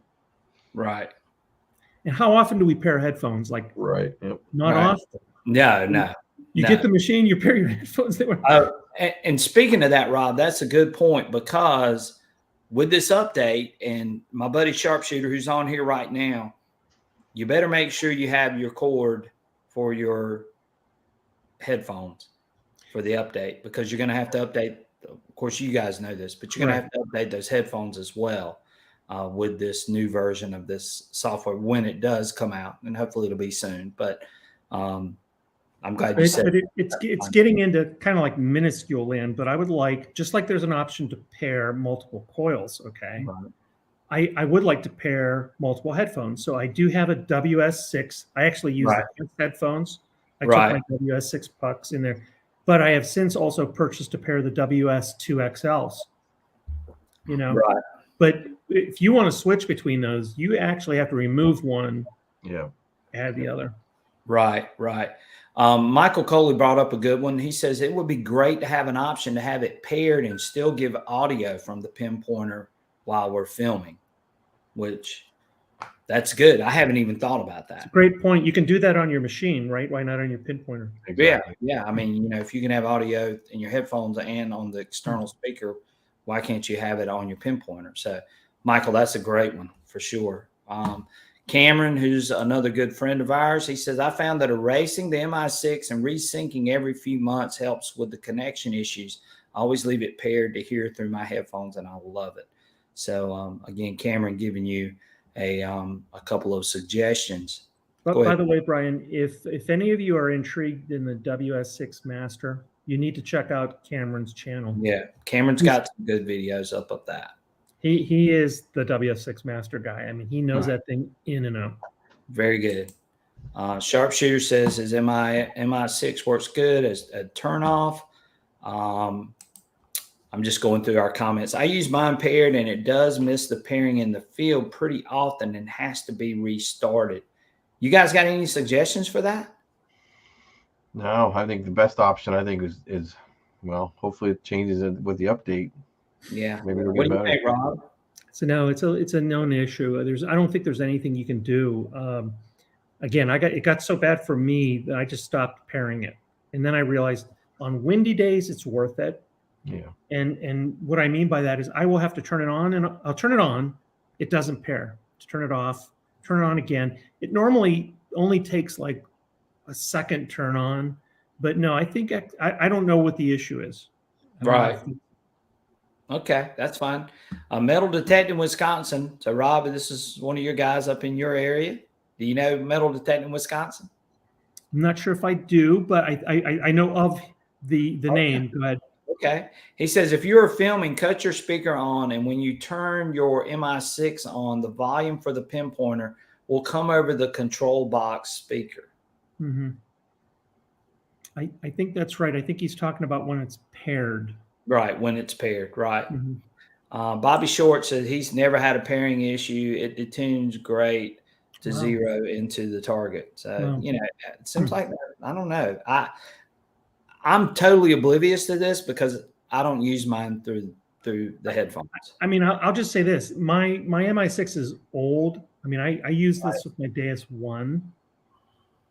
So I don't, to my knowledge, there hasn't been a firmware update on this. But perhaps the newer pinpointers have been improved. I don't know. Right. That's a good point. I might have to try the one I won from you guys and see if that one will work better. Because I have an old one that I've been using for like almost 7 years now. I mean, it's still working just fine. I'll tell you this too, guys. Dr. Otech, Scott, they probably hit you up. Brian, you too. They're coming up with this new pinpointer at a ridiculous price. Yeah, okay. I've heard about it. They haven't hit it up yet. they're field testing it quite a bit. And I got to tell you what, for the price, it's not a bad backup pinpointer. They're launching it, I think, next month. Right. And the price is ridiculous. It's I want to say it's like $49, $59. Oh, and it wow. actually performs really well. Keep your eyes out for that if you're looking for a backup. Oh yeah. Oh yeah. So now that I've got both of you on here, let's ask this question. What's something else that you guys like to do other than metal detect? Let's ask that question. What's your favorite things to do? Rob, you go first. I need time to Oh my think about gosh. Okay, so I have a couple like side projects. I love genealogy. I love to fish and canoe. Okay. I artifact hunt. Right. You know, Indian artifacts. I also I happen to have some of these here. Not that this was a pre-planted questions, Brian. Right. Paint rocks. Right. This is like my winter hobby. I do that. You know, I mean, I like all kind of stuff outdoors. So those are kind of like my go-to. Fishing is a big one. Canoeing is probably the second biggest one. Yeah, I kind of fall in the same boat. I'm not a rock painter, but I do like fishing. I did put a motor on my kayak a couple years ago, and it has been a life-changing experience. It's a lot of fun, so I spent a lot of time on that during the summer as well. But I mean, a lot of my free time is still doing this stuff, whether it's mucking around with my website, you know, trying to, you know, earn what they call evergreen views on there. So, you know, naturally getting the views that way. But I learned a lot of that stuff. I've taken some classes and stuff for that stuff too. So that's usually what I do in my pastime. Right. Well, we sort of drug Rob in and he's been on here now for almost 25 minutes. But Rob, introduce yourself, because somebody just asked me, where are you from? And just sort of introduce yourself a little bit and tell them your background and so on. I think people would appreciate that, because I know you're from the Midwest, and of course Scott and I are on the East Coast, and they may not be familiar with you. And of course I was familiar with you whenever we went to dig stock together, but I know a lot of people would like to hear more about your channel and who you are. Okay. Well, my name is Rob Rizzo. My channels are known as The History Digger. So I'm on Facebook, YouTube. I recently started on Instagram the start of this year. So I'm also on Instagram, not on TikTok. And I live in Wisconsin. So I've been married for, gosh, I'm coming up on 39 years. And congratulations.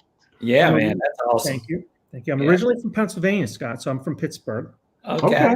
All right. I've lived in the Midwest for, oh gosh, a long time. So I retired last April. My working career, I spent a lot of time in information technology, IT, that kind of thing. I'm a fairly new detectorist. I only got into detecting like 4 or 5 years ago. Okay. Started with like the bounty hunter. Yeah. Well, a lot of us probably did that. A lot of people on this chat probably have done that. Oh, and you know, it was a gift. It was a gift. It was one of these things like someday I want to get into this. It was a gift to me from my kids, and then I swung a Simplex and a Knox and Deus I and ORX and the Deus II. And I'm one of these people, probably like many of you. You know, I get into something, I do it in a big way. The YouTube channel, I always like to ask people, like, or whether it's YouTube, Instagram, whatever, Patreon, why are you doing this? What's your gig? What are you hoping to get out of it? The answer might be different for many of us. I started out primarily, I wanted to archive stories from my kids, my grandkids. You know, I do love history. Sure. I think I have a closet teacher in me, Brian. There you go. That's okay. So, you know, a lot of my early videos, you'll see there's like a history component. You know, let me tell you a little bit about the Mercury dime. Let me tell you about, you know, the history behind this site, that kind of thing. And I enjoyed like those kinds of videos. I don't do anywhere close to as many instructional videos as the two of you do. I do some of those. But what I've found over time is, like, interestingly, I like doing the history ones, the creative ones. The videos that pop are the informative ones. Sure. The instructional ones. And so I'm probably doing more of those, but I actually got to a point where I realized, hey, doing these videos is also a cool way to possibly secure permissions. You know, you're setting yourself apart from just a regular door knocker, and you're offering a potential property owner an opportunity not just to, you know, maybe share finds with them, but to produce a cool, memorable video about the hunt and stuff. I Right. really enjoy the editing portion of my videos. Right. And And I think early on, he sadly doesn't detect much anymore, but there was a gentleman, some of you may have seen him. He had a site, Square Nail Squirrel. yeah, I remember him. I remember that. Yeah, And I his do remember. cinematography was incredible. I came up on his site, and then Brad, Green Mountain Metal Detectors, and I just like, I love that. So you know, if you get a chance to watch some of my videos, maybe some of you follow my channel, Right. I try to do, you know, a little bit more in terms of that, but I do all that now. It's fun. I enjoy it. I'm retired. It's a way to give back. I donate all the profits from my channel to the Wounded Warriors Project. Oh wow, Nice. Rob. Nice. I did not know that, but I'm a former military guy too. So I started out after I went through university. I went to school on an ROTC scholarship, and then I served for a few years in the military. And I tell people my two best career decisions. I mean this sincerely. One was to join the military. sure. Second one was to get out of the military. Yeah. It was a great early experience. I'll leave it there. So okay, so and Rob and I became really good friends at Dig Stock. Of course, he was my XP teammate member, and we had an awesome time. And of course, Scott was at Dig Stock, and it was fantastic. I mean, I loved being around both of these guys, and these guys are just outstanding in the content that they put out, and their knowledge base and their information. And I've told them this, and I've told them this off camera too. You know, I don't know that there's going to be too many people that are going to get a live stream that's got the lineup that I'm showing tonight between these guys. I mean, dude, you guys are awesome. And look, Mental Metal and Scott, 20,000 subscribers. Isn't that right, Scott? How many subscribers you got on YouTube? I think I'm up to 22 something. 22. So yeah, so I'm all by 2,000. So this dude is rocking and rolling, and he is showing the content. He's giving you the information. He puts so much time and effort into his stuff. And I'm just glad he's a friend of mine, and I'm real thankful that he chose to come on with us tonight. And then of course, Rob, just so knowledgeable about XP products, so knowledgeable about, you know, pretty much anything. Rob is just super, super, super smart. And I loved being around him at Dig Stock. And his channel is awesome too as well. He has a lot of instructional videos. So you guys that maybe watch my channel and you're not familiar with Rob, you need to go check him out. And I know a lot of you are familiar with Scott, but go check him out too. If you're not subscribed to his channel, he's the man, he's the myth, he's the legend. He's one of my favorite. He's one that I've been watching since I started doing all of this. And he's one of my idols as well. So him and Rob being on here together, I've got two of my idols at this point. Well, I just subscribed to Rob, so you got another one. Yeah. Yeah. I have to say, I got to just coincidentally, I just flipped 6,000. Did you? Great. On my YouTube channel. Congratulations. Well, that's awesome. And I know I'm on all the platforms.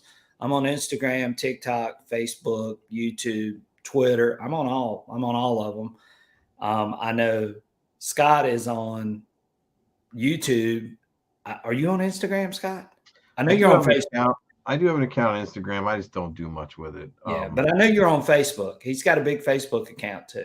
Yeah, I have two Facebook pages. I run the Metal Detecting Maryland Facebook group, which is pretty big, and then I have my own for the Mental Metal channel. So right, and I know Rob has he has Instagram, Facebook, and YouTube. Right, Rob?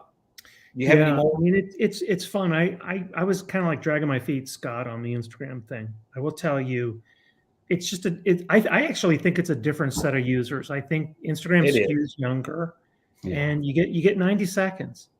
Whether you're trying to entertain or trying to instruct, and it's kind of like a YouTube short. I don't know if you do any of those, but Yeah, I've done a few. everything's vertical.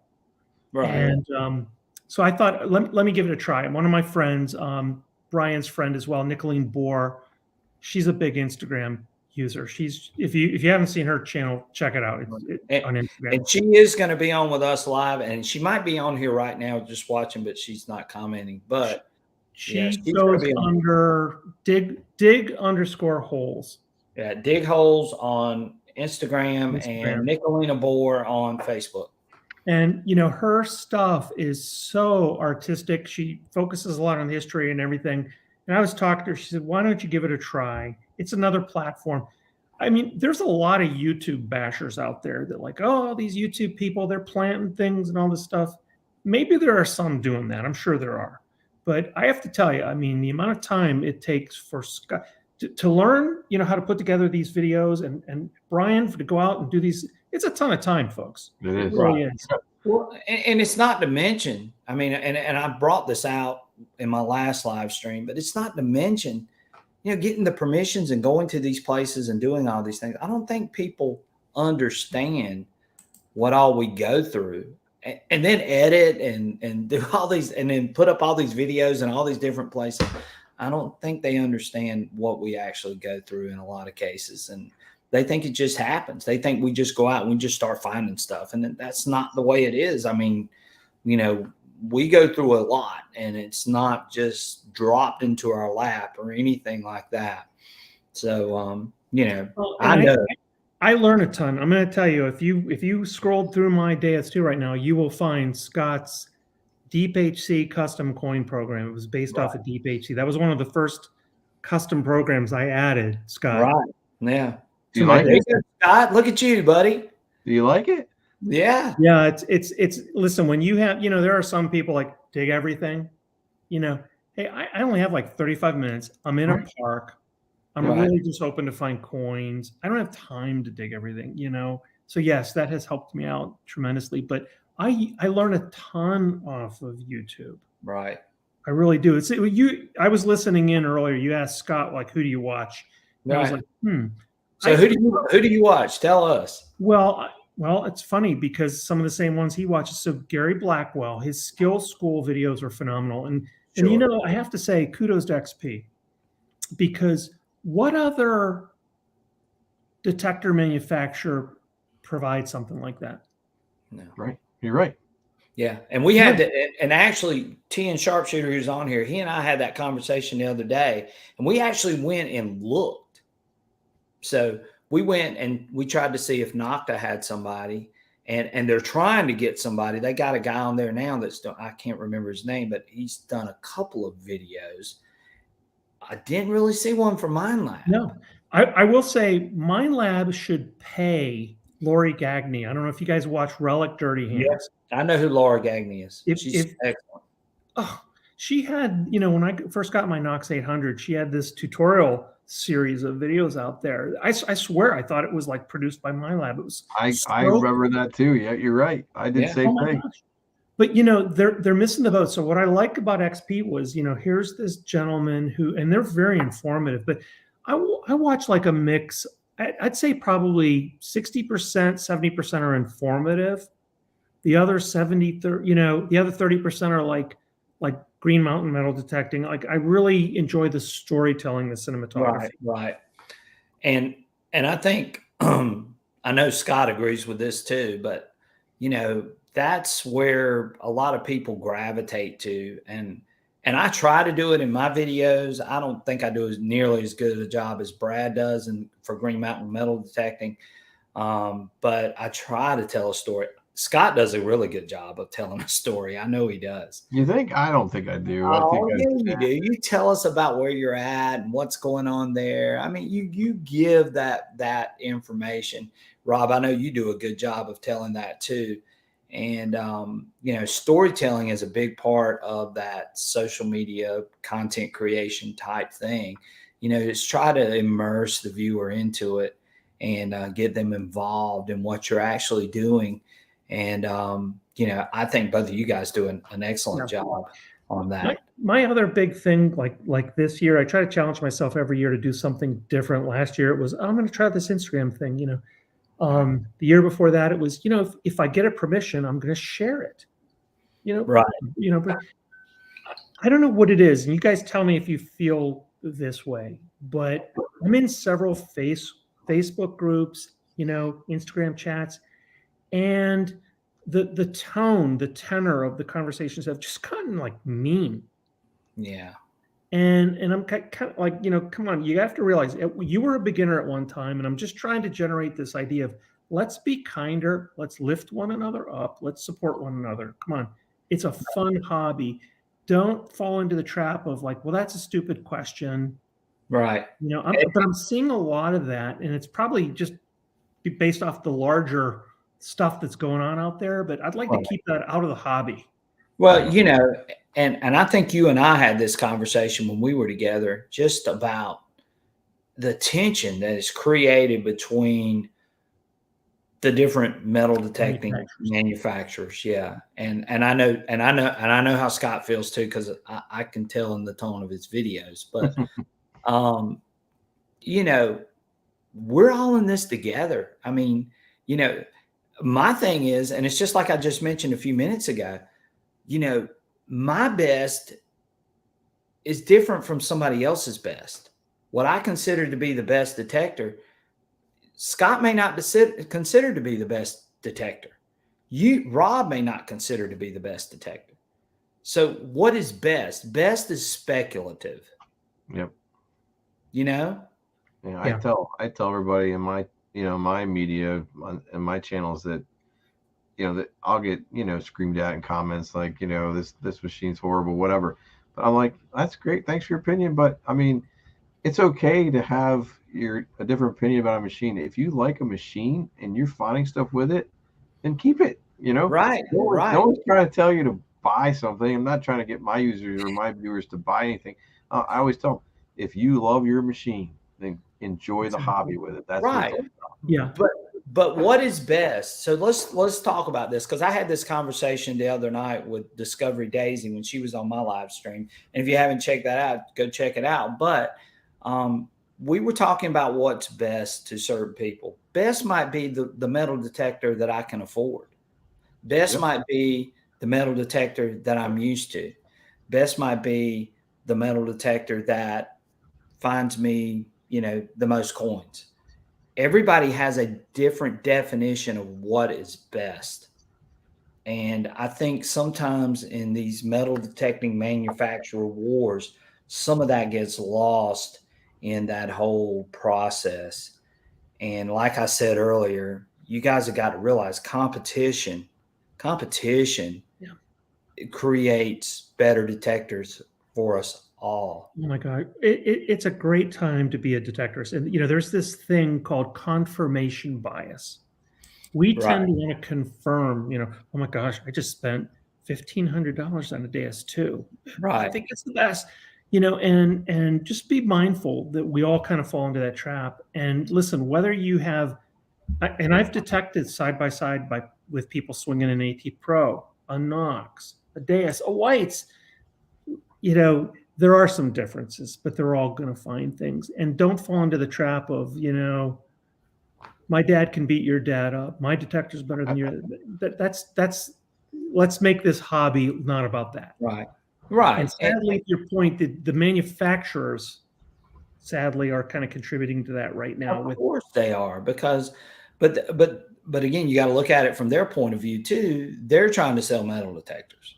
They're not worried about what any of us think and what any of us, they just want to sell us a metal detector. But that's where places like, where Scott is doing objective reviews and analysis, same with you covering multiple machines, make an informed choice. And that choice might be limited or maximized by your budget.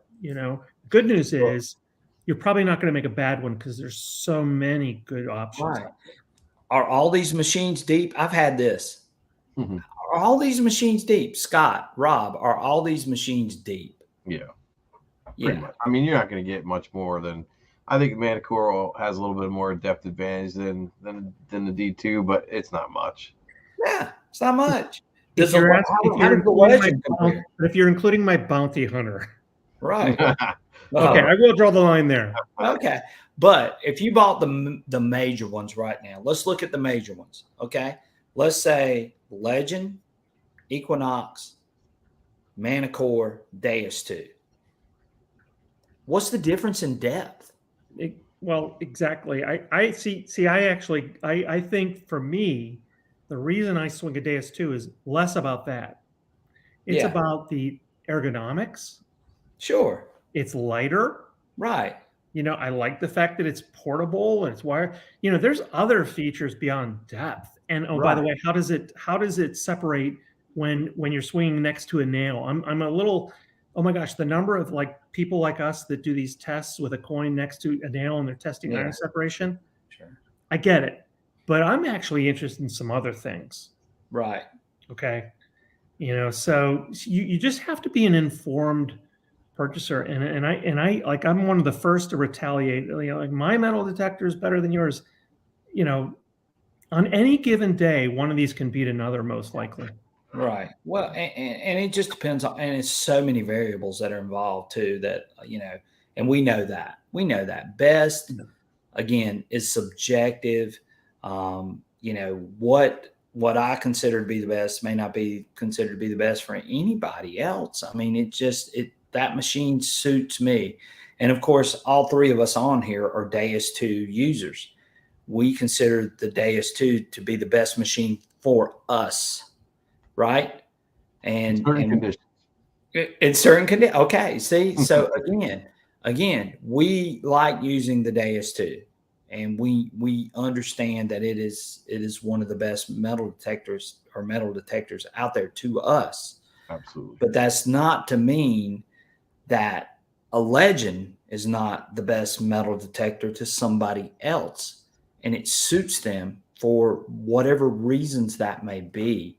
And I think a lot of times we get involved in some of these things, and we just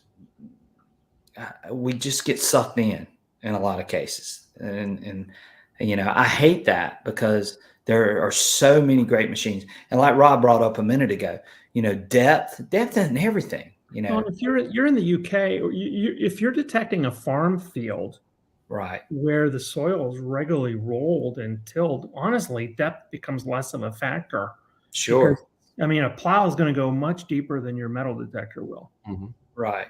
Okay. So, you know, again, you just don't get sucked into that kind of stuff. But I think, it's a great time to be a detectorist. Oh my gosh, the choices are phenomenal. And right. And I you know, I think that's where a lot of people don't realize that, you know, just because you have a Garrett AT Pro, or you have a Vanquish, or you have an X-Terra, or you have a Legend, or you have some of these machines that are in that you know, that lower tier market, doesn't mean that you don't have the best detector for you. I was just thinking about this the other day. It's funny because, you know, you can configure your machine for the conditions you're detecting that day. You know, there's all kind of different things, adjusting your recovery speed, reactivity. But, you know, the one thing that's fascinating, I've found the one kind of metal detecting tool that I have a ton of, it's not as configurable as my shovels. So you know, when I'm detecting a plowed farm field, Brian, this is funny because you were laughing at me when we were down at Dig Stuff. Oh God, you need my shovel. I know. There are some fields where you need a big spade, okay, as opposed to something with, you know, it's more narrow with one serrated. And I'm telling you, I swear to God, I think I have like 6 digging shovels because I need a different one depending on like where I'm going.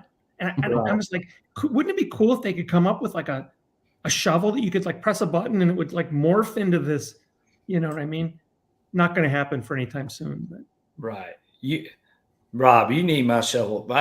Scott, you got to see the shovel that this guy's using. Hey, my shovel, that was an Excalibur shovel. It was, you can break it into 2 pieces. It's transportable. And they have come out with a wider spade, by the way. What is it, Brian, you use? I use the Root Slayer. God, have you ever used the Root Slayer before? I did. I had one. It was one of my top picks a long time ago. One of my top 6. Let me tell you. I use the most of the time now. I use the Stew Line T-handle 36-inch. I got it off of Calico, and it is heavy, but man, it is a really good shovel. Well, you know how heavy the Root Slayer is. It's like 6 or 7 pounds. I mean, it's like Scott. He came out to me at Dig Stock, kind of like pulled me close to me. Says, "Rob, you might want to use a man's shovel here. I'm going to give this to you. Why don't you take this home with you?" like Brian, it's not the size of the shovel that matters. What are you talking about? So yeah, I love that shovel. And I would die if I ever lost that shovel too, because it is. You can use that shovel down there. Up here, that thing is a little wobbly when you put it in the ground. Really? Oh yeah. I mean, that down there, you guys have some crazy sandy soil. Well, it's amazing. I've never dug in anything my thing is, I mean, when I get and again, it's called the Root Slayer for a reason. It is. Yep. But when I get into roots, boy, I can cut right through those roots. It's good for that. Let me ask you this: what do you guys use for a hand tool? Do you use a hand tool? So right now, I will tell you. I wish I had it with me. I can go out in the garage and get it, but one of my Patreon members, Brian, I'm going to throw his name out there, and he knows. Brian Carr got these made for us. They are a handmade trowel that are serrated on both sides, and they curve just a little bit, man. And they've got a pistol grip, so you hold on to it like a pistol grip, and it is smooth as silk when you dig something out of the ground. We love them. Right.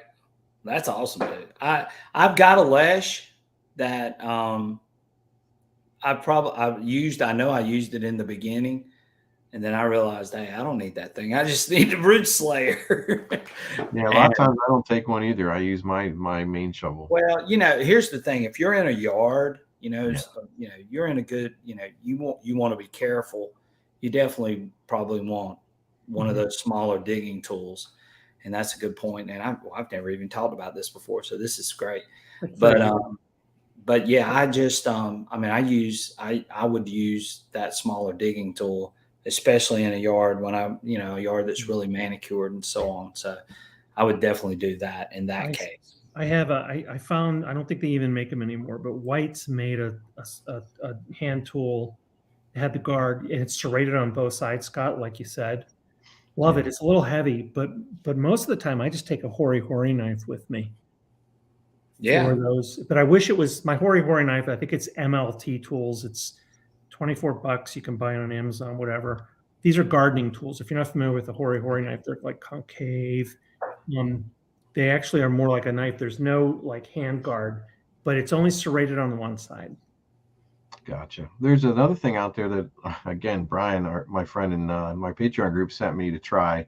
It's called the Devil's Tongue. You guys ever heard of those? No. You should look those up. They're also a nice little handy digging tool. They're flat, but they're curved. He sent me one to try for water hunting, but just a little too thick. I feel like if I could sand that, file that down, it would be perfect for prying coins out of rocks and things like that. But the Devil's Tongue works really good for plucking stuff out of your plugs as well. So I like it. Yeah, definitely.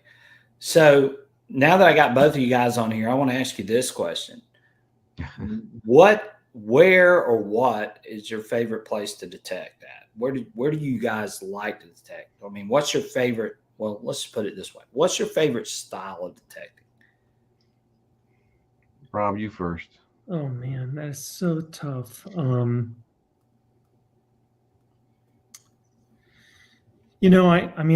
fresh off of 2 trips to the UK. Right.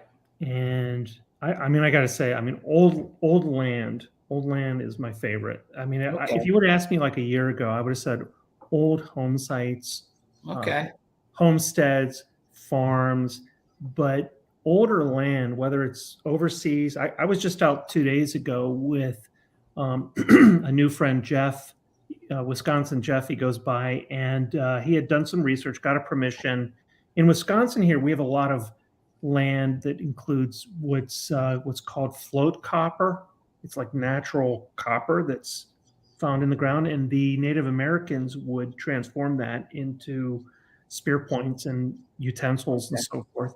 And Jeff found on a farm near a waterway here in Wisconsin a Tang spear point that was like dated to like 1000 BC, 3 inches.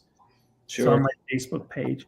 So, I mean, I'm kind of gravitating more towards the like less is more. I'd rather be in a big field and find something much older than, than a buffalo nickel. Sure. Okay. So I don't know. I'm kind of gravitating towards like older fields. Okay. That's good. All right, Scott, how about you? Tell us. So my biggest, I think, passion or what I like to hunt for is the Civil War stuff. I really love trying to figure that out and find places and new permissions to get on those sites. But I do, like Rob, I really am attracted to an old home. So you know, right now I have a little town that I've gotten permission to explore a little bit in certain places, and it's just an old town. And I don't think too many people have hit it or have detected there before, from what I'm figuring out. So you just drive through that little town, it's like, oh my God, this is like 1700s homes that are still there, and 1800s homes, and farm fields that I know had Civil War activity on them. And, you know, I've got all the names of the people that, are going to let, I have to contact to get on those fields in the fall. But because I did a talk for a group there, I got all these names, and I'm hooked up. So hopefully we'll be able to get on some of those permissions and get some more Civil War stuff out. But that's my passion, is the Civil War sites. Okay, so Civil War sites you definitely enjoy more. Yeah. How about you, Brian? Well, for me, what's so funny, and I'm so glad that you guys are saying this, but when I go to put up my videos, the videos that get the most views, and Scott probably knows this. Scott, what do you think are the videos that get the most views for me? Probably honestly, I don't know. I'm not even gonna try to answer that because I don't want to shoot myself in the foot. No, it's okay. There is no right or wrong answer. So what do you think? Instructional stuff. Okay, so you say instructional stuff. What do you think, Scott? I think the ones you do with Calabash probably get you enough of, probably okay, yeah. Well, yeah, Calabash and I together are a pretty good combination. But believe it or not, it's beach videos. Oh, gotcha. Yeah. Now, you guys explain this to me. So when I put up a video, which would you rather see? Would you rather see me dig a 1700s coin, or a Civil War button, or a Revolutionary War button, or a toy car off of the beach? But I'll tell you, Brian, so I had a giveaway for when I hit 5,000 subscribers, I said, just, like the post. And I asked them to do one thing. I said, name one other YouTuber you like to watch. Not me. Who else do you like to watch? And I was just kind of curious, and this one guy's name kept coming up. I think it was Fun with Jim. Yeah. Okay. And what was Fun with Jim putting up? I know. Well, he does. Fun with Jim goes out a lot and beach detects, and it's, geez, and I don't know if it's like the sound of the waves or whatever, but that's kind of what you're talking about. Yeah. Well, my beach videos actually outperform any of my relic videos. I think some of it might happen to have what I guess what I'm saying is, I think part of that is probably the thrill of what's in the sand, right? People like to see the bling bling pop out, the rings. To a lot of people, that's pretty fascinating that you can go on a beach and dig up a wedding ring or a diamond ring or something like that. I've always been fascinated by people hunting on the beach. I love it on the beach. I don't know. It's just a good setting, I think. Yeah. And of course, I know the majority of the people on here, like Dig and Daryl says Civil War relics for me. Jay Strombo's 1700 relics and coins, Brian. He crushes it up there, by the way. What's that? Jay crushes it up where he's at. Oh, I'm sure he does. And that's the thing, So, but then, Ralph, beach videos. What I would say is, try to watch like something like, maybe you don't do river detecting, okay? Or maybe you're not into gold detecting, whatever. I do think it's fun and challenging every once in a while. Just like watch a different genre. Mhm. Right. And Right. I'm going to put a plug in, an unabashed plug. That's okay. These, like, to go outside your country, whether it's like Canada, Mexico, or UK, there are some really cool like metal detecting holiday videos to watch. Right. And the only reason I went to England was I was watching a guy named Tim Blank. He goes by the name of Ill Digger. He was actually on another live stream, Relics Radio, I think, and he was talking about this gold ingot he found. I'm like, I got to do that. And I've since done 2 trips. I just brought this guy back with me. Yeah, show that gold. Look at that, Scott. Oh man. I need to Just look how thin this is. This is so I get this. I go over to Europe. Never been there before, of course, and all the rages are these hammered coins. What's the first hammered coin I find? A gold coin. Talk about Wow. like, and I'm addicted. But it, my point I'm trying to make is try to watch something other than what you do, to stretch yourself a little bit. Right. And it's just amazing to me. Some people would rather see me dig that toy car that's some kid just lost rather than a 1700s coin. Yeah. Is that not fascinating to you guys? Well, I mean, used to think river hunting was the thing to do too, but I don't get half the views that I get with the other stuff. right. I put up that digging that toy car out of the sand, 500,000 views. Okay? Think about that for just a minute. 500,000 views for a toy car versus me digging a VMI cadet button. Listen to this. I was trying to grow my channel. I thought, let me try this and grow my channel. I was in the growing phase, and I gave myself a goal of I'm going to try to do a video a week. And the reality is, you just don't always have a permission. And there was a week where I'm like, I don't really have anything to talk about. I thought, what might be of interest? What was I interested in? And a lot of it was like equipment. What do I need? What should I buy? What are my options? So one day I just went out in my backyard, and on my table, I laid out like all my stuff. And I produced this video called Metal Detecting Equipment Nice to Have, Need to Have. And I just went through this thing. And this thing's like 3 years old. It's like my second highest video. I swear I spent no time on it. It's just me. Hey, you might want to have a pair of muck boots. You might want to do this and you might want to do that. So for those of us that do these videos, sometimes the stuff people need and want, it's not the stuff we make. Yeah. Right. And and I found that interesting. So naturally I do beach videos, and I put those beach videos up because those are things that people want to see. That's what they want to see, apparently. And so I put those videos up there so people can see. So again, it's interesting. So I know Scott and I have talked about this, Rob, but I want to ask you the same question that I asked Scott. What are your favorite programs that you use on the XP Deus 2? Because again, a lot of the people in here are XP Deus 2 users. So what are your favorite programs? So my favorite program depends a lot on like where I'm detecting. Yeah, naturally.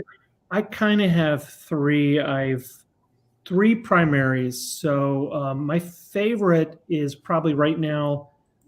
I'll use program number 2, sensitive. I do change it to 3 tones. What I like about sensitive, I can detect all day with it. It uses a lower blend of frequencies. Okay. Probably my second favorite is deep HC. But like if in the UK I was trying to use deep HC all day, I'd run out of battery around 2:30, 3 o'clock. So I'd have to switch coils because it's using more higher frequencies. But I did that because these spring fields, they haven't been turned, and they were more wet. But probably those 2. General, I actually do use general quite a bit. and I'll use general in parks. I just started to use fast, and fast is a deep program. I'm going to tell you what, I was Right. surprised. It is. Oh my It gosh. is. Those are probably my 3 or 4 that I kind of use right now. When I'm on the beach, I primarily use beach. If I'm in the water, I might use beach sensitive, but Right. beach, dry sand, tide line, stuff like that. I'm primarily using beach. Okay. So both of you did not mention general, which I found that to be No, I mentioned interesting. general. Did you mention general? Okay. Yeah, I will use general, and I mean, the other thing is like, I think another interesting question is like, so what do you tweak? Right. And unless I'm in the UK, I don't mess with notch much. But in the UK, because of Coke, I will use notch. I Right. generally use. I'll try to put my silencer down to 0. Right. I run the silencer 0 all the time. It don't matter if I'm on the beach or if I'm on a relic site. How about you, Scott? Do you run your silencer down to 0? That's a great question. I do a lot of times, but a lot of times I leave it at 2, depending on where I'm at. Right. Okay. So why would you run it at 2? What would be your rationale running it at 2 when you do run it at 2? Just because of the nails and stuff I'm running into, it seems like it cuts those down quite a bit. Okay. All right. And again, I run it at 0. I tend to run my machine more wide open. I run the lowest discrimination that I can possibly get away with. I'll run my silencer all the way down to 0. But of course, I know I'm doing a different style of hunting than probably what both of you guys are doing in a lot of cases. But I'm also hunting in iron. And what's so funny is I don't dig as much iron as you guys might think I would by running it down that low in a lot of cases. And so I'm curious, what about you guys? What do you think if you were to run that down, what do you think would happen for you? I think for me, I think I would dig a little bit more iron until I started listening and hearing it. I think you're accustomed to it at 0 now. And I think you know what things sound like. I think that's with any machine. You just get used to what the sounds and tones are, and you can cut a lot of that stuff out just by doing that. Right. Like I've linked, like there's 2 things like that I think about in tandem. I mean, my reactivity and my sensitivity, I don't think of them separately. Because I've watched some people and I've learned on my own, I can actually lower my sensitivity, right, and lower my reactivity, and I actually get better performance. So a lot of people, like, their first response is max everything. No, actually lowers better. Right. But do you find when lowering your sensitivity, do you not think you're neutering your machine a little bit, though, Rob? I really don't, because so what I'll do is I'll lower my sensitivity to quiet it down, but I'll also at the same time lower my reactivity to go hopefully deeper. I'm also in the camp like the other folks, like the other 2 things, like I'll think about IAR, which in my area doesn't mean as much to me, right? Because I'm not doing as much relic hunting. Okay, right. But also, this is an interesting one: audio response. Right. So I am used to listening to those faint signals. Right. So what do you run your audio response at, Rob? I don't change it. Like 4 is what I normally leave it at. I don't want to amplify those deeper signals. I've trained my ear to listen for the fainter signals, so I don't want to mess with that. I don't want them to be as loud as. And you bring up a good point. I think you and I talked about this. And Scott, say what you think about this. So what if you could make the deeper signals sound louder and the shallower signals sound fainter? That'd be actually pretty cool, I think. It would. I mean, would that not work? I think it would work great. Yep. I think you should have that option. Give us that. That's pitch. Pitch kind of gets you, doesn't it? Yeah, pitch sort of, but pitch is going to still sound sort of the same regardless, whether it's shallow or whether it's deep. So that was one thing that I suggested that I was hoping XP would do, is make the deeper signal sound louder and make the shallower signal sound fainter. Whatever. But just something I've thought about. I know that sounds a little bit wacky. What about, like, do you guys use silencer much? I run my silencer at 0. And No higher than 2 for me. Scott said 2. You said I want it open. All right, 0. Yeah, so you run yours at 0, but I still don't find myself digging as much iron as what people would think, even at 0. Now I run my discrimination. So for you guys, what do you run your discriminations? Thank you, Tom Ashworth, for the donation. Thank you. Gosh, Scott. I'm around 6.4 max. I don't go usually much higher than that. If I need to do anything else, I'll do a notch. Okay, and what about you, Rob? So, I mean, I normally start with the default. Again, it depends on the program because they are different. But like 8.6, I don't go much lower than that. You don't go much lower than 8.6. Wow. Well, let me give you a word of advice, Rob. And I mean, you can try this and see what you find out. It might just be because of your soil. But 6.8 is found to be the best discrimination that you can put on the XP Deus II. Now, try it at 6.8 and see what you find out. Have you ever run it lower than 8? Oh, I have. I might have been with you, actually. We lowered it. But, again, remember, I'm not relic hunting as much. Right. So I don't know if it means as much to me, but, I primarily focus sensitivity, reactivity. I pay most attention to those. Silencer, I turn off, and notches only if there's an issue with the terrain that I'm on. Right. I often, I mean, what I love about the Deus II, even with like the low reactivity, like I'm talking like 1. Right. That sucker's fast. Oh, it's still faster than the other machines. Well, and I get this a lot when I go out on the beach and people see me swinging on the beach. They go, "Why are you swinging so fast? Slow down." Well, see, they were trained low. They don't understand. Low and slow, but that was like Equinox days. And I'm going to tell you this again. This New Jersey coin hunter, Joe Zatelli and stuff. Part of what I like about this guy is, so first of all, detecting is a math game. It's a math game, and you're trying to put your coil over as much land as possible with the hope of finding a good target, right? Well, you can. So while we're talking about notch and discrimination and all the other stuff, right? How about something just don't swing like this? Yeah, that's true. Oh my God.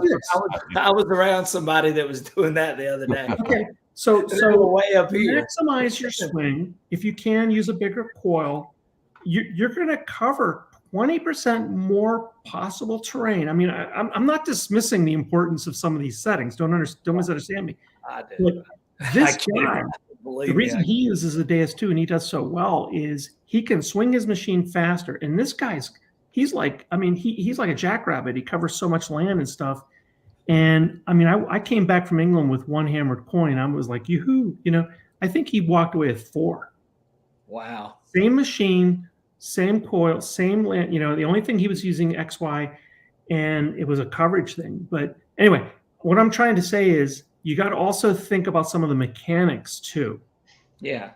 Well, and we all know that. It's just, and it's so funny. You would think. It's so funny you brought that up because there was a guy I was watching going down the beach and he was swinging just that way the other day. And, but all of us are going to probably use different settings. And again, a lot of it's site dependent and where we live and so on. But I think honestly, 6.8 has been really good as far as discrimination. Sensitivity, of course, is always going to be, dependent on the site and what you can get away with and so on. And here's the thing. So the other best tool in your toolbox is like keep an open mind. So I'm going to try this. So I'm going to adjust my discrimination. I think not to get like fixed in, this is my program, this is my setting, you got to constantly tweak and adapt and see what works. That's the other thing is maintain an agile mindset. Right. Exactly. Yeah, you got to. And Scott and I know you, I don't know if you were in when Scott and I were talking about this, but I was telling him about going back to mono frequency. How many different ways can you go into a site and hunt it with the XP Deus II? Well, have you run into this at all? I was a little surprised. The Deus I had this thing called normalization. ID norm. ID norm. Remember that? Where it somehow would equate like the target ID. And I have to say, I was a little surprised. The Deus II, I don't know if I'm missing something, but I was just out the other day. Again, I was with this gentleman I'm detecting. He found this, this copper culture arrow point. He was using sensitive program, and I was in Deep HC. Right. So after he found it, he said, "Oh, do you want to see what the target ID is?" For him, it was ringing up. Now this is copper. It was ringing up like 87, 88, 89. Deep HC, guess what it rang up as for me? 92. And I was like shocked. I was like, and we were talking about, I said, well, that's kind of strange, because I kind of thought that just like on the Deus I, the target IDs were normalized. And he said, oh no, he goes, he's run into this before, where depending upon the program, there is some variation in the target ID. There is. Yep. Yeah. Definitely. That was news to me, guys. Yeah. Well, and I don't know if you saw this too, Rob, when I was on with Scott earlier. We were talking about, flipping over between programs and checking targets. And I've got a video up right now between dive and beach sensitive. And I know you're not a beach hunter, of course, living in Wisconsin, that's going to be tough, but, you could really tell the difference. Now, what I was using it on was a big old gold ring. And the reason why I was using this gold ring is because this gold ring rang up an 82 on the beach. Well, guess what else rings up an 82? Silver. But what else? Pennies. Exactly. Pennies. Zinc pennies, Scott. You got to dig those, man. You got to dig them all. Those can ring up. The range of zinc pennies is crazy because of the... But let me ask you this. So a zinc penny in that soil, in on the wet sand, and comparing it with that gold ring, they both ring up at 82. But how are you going to tell the difference between a zinc penny at 12 or 13 inches versus a big old gold ring? Okay, so here's one thing that I listen for. You guys, have you heard the term elongation? Yes. You know what that is. Dave DiNatale taught me this, and it's and again, it's short. Thank you. It's detecting at the edge. So you get over the middle of that target. Oh, this sounds so sweet. Well, first of all, I don't use the pinpointer feature on any of my metal detectors. The double D metal detecting coils, I use the pullback method. Right. So you wiggle back. It's just faster and it's more efficient. So I'm finding that target. I'm finding that narrow zone. Beep, beep, beep, beep. Now that edge to me is really telling. And again, if it's a more clean drop off, I'm more likely to dig it. If as I'm pulling back and on the edge, it goes off on an angle and it burps and farts and beeps a little bit scratchy. Yeah. I still may dig it, but that to me is like, zinc penny. Right. Okay. Okay. So I listen for the absence of elongation for a better target, but zinc pennies are so tough because the level of degradation could be, it could be really clean. It could be like toasty. Well, what I found out when I did this test, just to give you guys a heads up, was that you could tell by the number. I mean, you could actually, of course, we were just talking about audio, but when you get audio at depth, you're not going to be, you guys know that, we're not going to be able to tell. So, so the thing was the difference in the numbers and how far they dropped and how close they were. So that was the whole thing with the test. And if you go watch that video, you'll see what I'm talking about. And so you could tell from flipping over into, so let's say you were using beach sensitive and you were looking for Mr. T's gold ring, as sharpshooter likes to say. And you're looking for that big old gold ring, and it's an 82. But if you were to drop down and drop into dive, if it didn't have such a big dramatic drop in it, then what you were finding out that, that's more than like Mr. T's gold ring. But this is where, like, at depth, I listen to more tones anyway. Right. You know what I mean? I'm not paying attention to those numbers. But here's the thing about that too, Rob. I mean, it could be a big piece of iron on the beach, and then the beach Scott can. It's hard for me to. I can't do my finger, but anyway, Scott can attest to this. You know, when you get a big piece of iron deep, Scott, what does it sound like? You gotta dig it. I mean, it's gonna sound good, right? It's gonna give you that high pitch, right? Yep. Yeah. Yeah, you gotta dig it.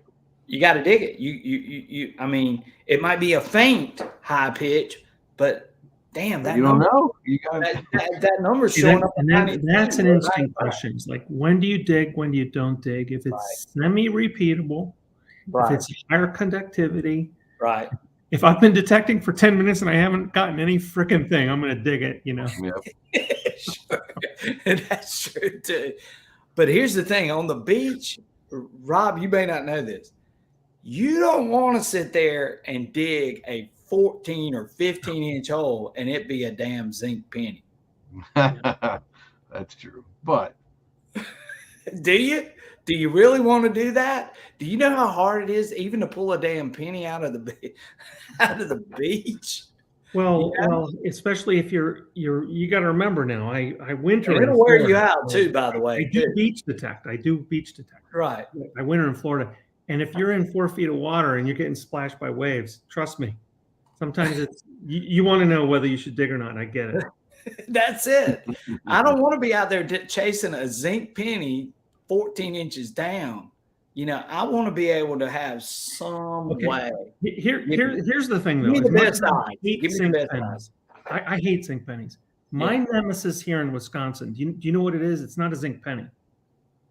What's that? What do I hate to find here in Wisconsin? Just take a guess. Sounds great. We dig a ton of them. Probably aluminum foil of some sort. No? Scott, you got a guess? I would say old Milwaukee. Old Milwaukee. That's what I would say too. I'm telling you, okay. Shotgun shell head stamps. Oh yeah, well we deal with that all the time too. You gotta dig them. I mean, you know, a lot of pheasant hunting, stuff like that. They sound phenomenal. They're like my, you know, the bane of my existence here. I hate them. Right. So Joe in Memphis, and I don't know if you guys have seen this video. I know Scott's seen it. So Calabash and I were out on the beach, and when I did dig Mr. T's ring, he was yelling at me, dig that penny. Because he thought that was going to be a penny. And guess what? It wasn't a penny. It was a big old gold ring. Now, but what are the chances of me doing that? What are my odds? Of all those 82 signals, how many of those 82 signals are going to be a big gold ring? Well, and gold's so strange because it could be anywhere. I mean, most of my gold I've dug probably because I dig it. You know what I mean? Not because I'm not digging it. I dig more like 58s, 59s and find gold, and even lower than that. Gold can be even lower than that. This is with the Deus II I'm talking about. Right. You know, well, but there are days. I mean, I just got to be honest. There are days it's like I don't want to dig another freaking penny, and I'm just like I probably pass over those. You know, depending on where I am. But that's the whole point.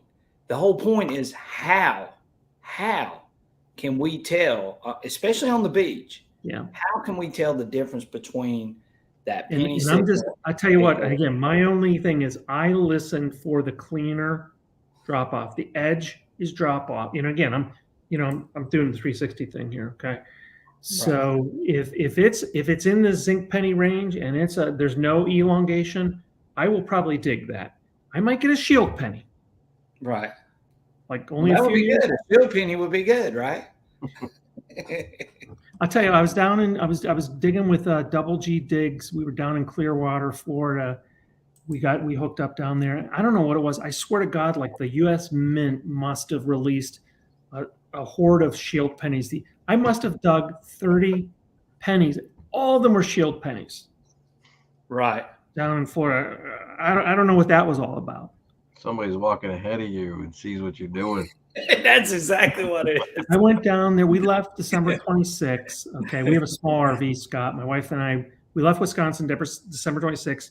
Pretty much spent the whole time down in Florida. Came back in early April, and did both sides of Florida and everything. Found one gold ring near Panama City, and then worked my way back up, kind of in Brian's area. Did Hilton Head, did a hunt in South Carolina and stuff, but Florida was tough. I got to be honest with you, especially like the hurricane, man, devastated the beaches on the West Coast. Sure.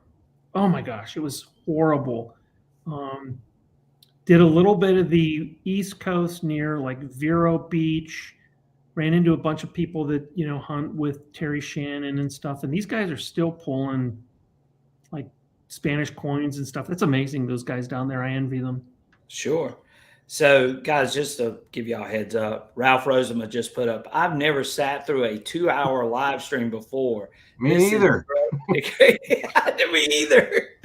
So this is great info. It's the wine. It's the wine. Yeah, it's the wine. So if you like what you're seeing, please hit that like button. Hopefully everybody has by now, and I haven't even said that, but again, you guys on here, this is great information because we're sharing our knowledge and sharing what we know with everyone on here, and that's why people tune into this channel, is to get that information. And you guys are just a wealth of knowledge, and that's why, you know, I had you guys on, because I knew it was going to be great. And I put unbelievable live stream, epic live stream. Let's have these two guys on. These are two really knowledgeable guys. Okay. And, Brian, I'm sorry to interrupt you. You probably didn't check your phone message. Okay. Okay, but I offered to do a giveaway. Oh, a giveaway. All right. Y'all want to? Yeah. I'm streaming this on you live. Okay. I sent you a message 20 minutes ago saying I need to jump off at 5. Yeah. I don't. By the way, I'm using my phone for the live stream, so that's why I didn't get those messages. Just to let you I guys. need to take my wife out on a date, so I gotta go. Yeah, I gotta get out of here. You gotta go. Okay. Well, you're good, man. Hey, guys, thank you to Mental Metal. We're so happy to have him on here tonight. He contributed a wealth of information, and he's an awesome guy. Check out his channel. Follow Scott. Sign up for his Patreon. Hell, he's got all kind of good stuff on there. So I appreciate it so much, Scott. You're awesome, dude. I had a great time. It was a lot of fun. I'm glad we should have done this a long time ago. Oh my gosh, yeah. So hopefully you'll be back on with us sometime in the near future. Maybe after the update comes on, you can tell us your thoughts on the update. Yeah, I'd love to. Definitely. Rob, hey, man, pleasure meeting you as well. Yeah, Rob's very knowledgeable, and I know that he was glad to be on here with both of us. So it's awesome. So Brian, hang for a minute with me. I am. We're gonna hang around. Okay. Scott, take care, buddy. I know you got to get out. Thanks, guys. Thanks everybody out there. Appreciate it. See you. All right, appreciate it, buddy. Thank you. Okay, Brian, you okay? Me springing this on you? Oh no, you're good, dude. I'm glad. I sent Brian a number. He has it in his text, which I can't check by that. That's all right, but I know what it is. What I'd like to propose is what we do is in chat here in a moment, not yet. I'm going to ask everybody who's hung with us this long to guess the number between 1 through 100.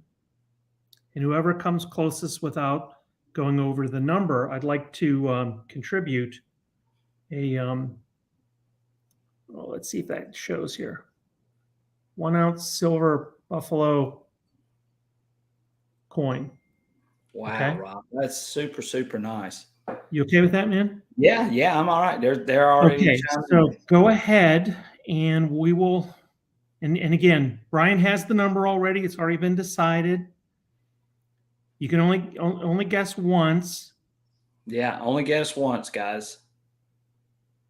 How many do we have on, Brian? Can you tell? We got 44 right now. Okay. 45. Somebody just jumped in because they saw that big silver coin come up there, Ross. Give it a minute. And again, 1 to 100. If somebody guesses the number, they win. If not, whoever goes closest without, so someone's going to win without going over. Right. Any other guesses? I think that's it. Okay. I think we have a winner. Any last call? Anybody else who hasn't submitted a number? 1 through 100. Either the closest or the closest without going over. What number is that, Pigeon Blood Ruby? I don't get that number. He said 5'2". He says you're 5'2". It's not how tall I am. I'm taller than 5'2". Yeah. Tool Gardener just put in 87. He's a good friend of mine. Okay. I be me. Okay. 79. We'll give it 10 more seconds here. All right. We got 48 now, Rob. You put that big silver coin up and they just started jumping in here. Okay. Let's see if we got anybody else. Pigeon Blood Ruby. What does that mean? I don't know. I don't know what he's doing. I am not a mathematician. That's 25. You're a history teacher, not a math teacher, right? No, I'm not. Yeah, I'm definitely not a mathematician. Pigeon Blood Ruby, you might want to guess again. Oh, I think 25 is what he's saying. 25. This is 25. William Snook, 42. Hot Mess Fishing. My number was picked 2 times before I could type it in. Okay, Hot Mess Fishing. Do you have another guess then?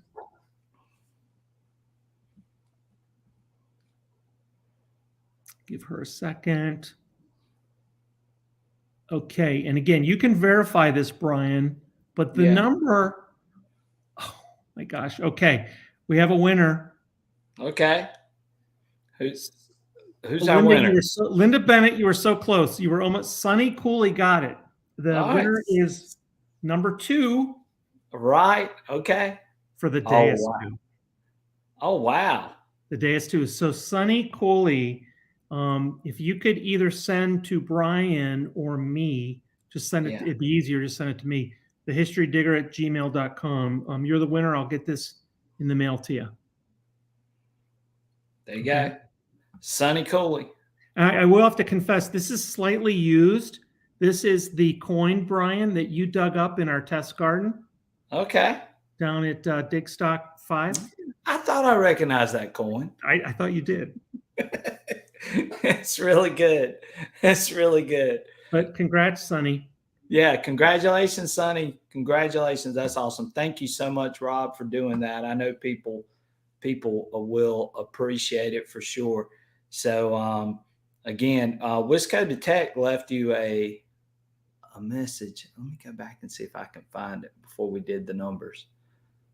He was telling us where he was from. Yeah, we weren't sure. I'm actually in the town of Oconomowoc. Oconomowoc. So Wisco Detect, I know you're on here right now. So tell us again where you're from. What town? I don't know where you're from. Yeah, because I know he says he's late. He's one of my moderators too, by the way, Rob. And he's super nice. He's from, there we go. He's from Lake Geneva, Wisconsin. So a good friend of mine has a permission down there at the Lake Geneva Resort, actually. Right. Awesome. Beautiful area. That was a former Playboy Bunny mansion. It's now known as the Lake Geneva Resort. Beautiful area. Lake Geneva is an incredible tourist area. It's gorgeous down there. Yes. And of course, we're getting a lot of comments now. This has been a great show. Enjoyed the guests, which, Rob and Scott, just two awesome guys. And again, subscribe to their channels if you haven't already, and you're not already subscribed. Those guys do a wonderful job, and they do great storytelling. So Rob, one thing that I do want to talk about, and I know it's getting late, but one thing I do want to talk about is your trip to Great Britain. So can you elaborate a little bit on that and just sort of tell us about that trip, and maybe somebody's interested in maybe traveling to Great Britain, what they need to go through in order to make that happen? Okay, sure. There is, I have a video of the trip I did in October on what's it about? How did I do it? How might you want to do it? You can check out the History Digger YouTube channel. It's probably about 5 videos ago, and it walks through the whole thing. But I will say there's several clubs or organizations across the UK that offer what they call metal detecting holidays. Right. And these are in various locations in Europe. And, it's a different experience. I mean, you're detecting on land that 100 years ago could have been a home site. 1,000 years ago could have been a Roman encampment. I mean, it's just incredible. Right. The trip I went on, I organized through a gentleman called Chicago Ron. He's probably done 30 trips over the years to this one particular area called Colchester, England. It happens to be the first recorded town in England. It's the oldest town in Britain. Right. And there are, not only medieval things that you find there, Roman things, but things that are like that date back to the Saxons and Celtics and so on. And so flew over there. The whole trip, let me just say, it's not inexpensive. It probably cost me $2,700 to detect plus my airfare. Sure. The $2,700 fee included some lodging and meals and so on. But you're picked up at you're picked up at your hotel. You're taken to the town of Colchester, and either for a week or for 10 days, you have your choice in the number of trips. You and your companions, there's normally like 6 other people, why 6 or 7 people? That's the number of people fit in a Ford transport van. Sure. You're taken out to these fields that someone locally has secured permission to detect. And when I say fields, these are massive fields. Massive. Sure. Yeah. Some of them are pasture, some have been recently tilled and so on. And over the course of the week, you pretty much detect from sunup to sundown. You pack your lunches. If there are some people that do this, they're a little older, they're in a different, maybe their physical condition is slightly different. Some people do it for half a day, that kind of a thing. But you basically detect the whole time, and you turn in all your stuff during the trip to a local individual who takes care of. Yeah, show them that report, because I think people would be interested in that. So, guys, if you were to go over to Europe and you were to detect in Great Britain, then they are going to ask you for your stuff. This is what Rob got whenever he had to present all of his stuff. Yeah, so they have a law called the Treasure Act that I believe it's anything like 300 years old. I believe it's 200 or 300. I'm not sure on that. You have to report it, and the local authorities have the opportunity to either claim it, right? They can claim it on behalf of a museum, or they can disclaim it, and you can bring this back with you. So everything that you turn in, I'm going to flip through a couple pages here. Sure. It's put on this report. Everything is gridded out, and you're given kind of like a provenance, a description of the actual item. And what was interesting on my trip in October, of course, I knew I found, this gold coin. I was super excited about the gold coin, that I found. Look at that, guys. Look at that gold coin. This is a James I hammered gold coin. Okay, 1604. Right. I found a coin this time. I went over from 1279. It was a silver hammered coin, and it had the picture of Edward I on it. Now, if you're not familiar with Edward I, if any of you have watched the movie Braveheart, Mel Gibson, Braveheart, Edward I was the English king that invaded Scotland at the time. Yeah, right. This last time I found something from 1279. But at any rate, the museums will decide if they want to claim it. If they do, they pay you for the item. If they disclaim it, you get to bring it back. So you get a report back with all your items. So you don't immediately have the opportunity to bring everything back. You either have to have that shipped to you, or have someone else, or if you have to go over on another trip to bring it back, which is what I did this time. But for those, like I think there were a couple people, Brian, that joined your stream from the UK. Right. Yeah. These folks have, they're so blessed. They have so many old things. One of the things I found and again, I thought it was just a bent square nail. I turned it in. It actually came back. It was a Roman fibula. which is like yeah, I know you and I we're talking about that off screen. Yeah. Oh my gosh, it's like this is like they had their tunics, and this is what they would use to hold their tunics. So, if you are, if you can do something like this, there's several videos out there. Digging with Deej just did this. Ken King from Relics Radio went over. There's quite a few Double G digs. Right. It's an experience of a lifetime. I know it is. And Rob, I hope one day I can go on that trip. I know I asked you a lot about that trip. I hope one day I can go with you. Yeah, I'd love for us both to go together. That would be so awesome. And I'll tell you what, that's also, I mean, you will make 7 days of detecting these ancient fields together with people. If you can go with a group of people, that's wonderful. If not, you will make some of your best friends ever.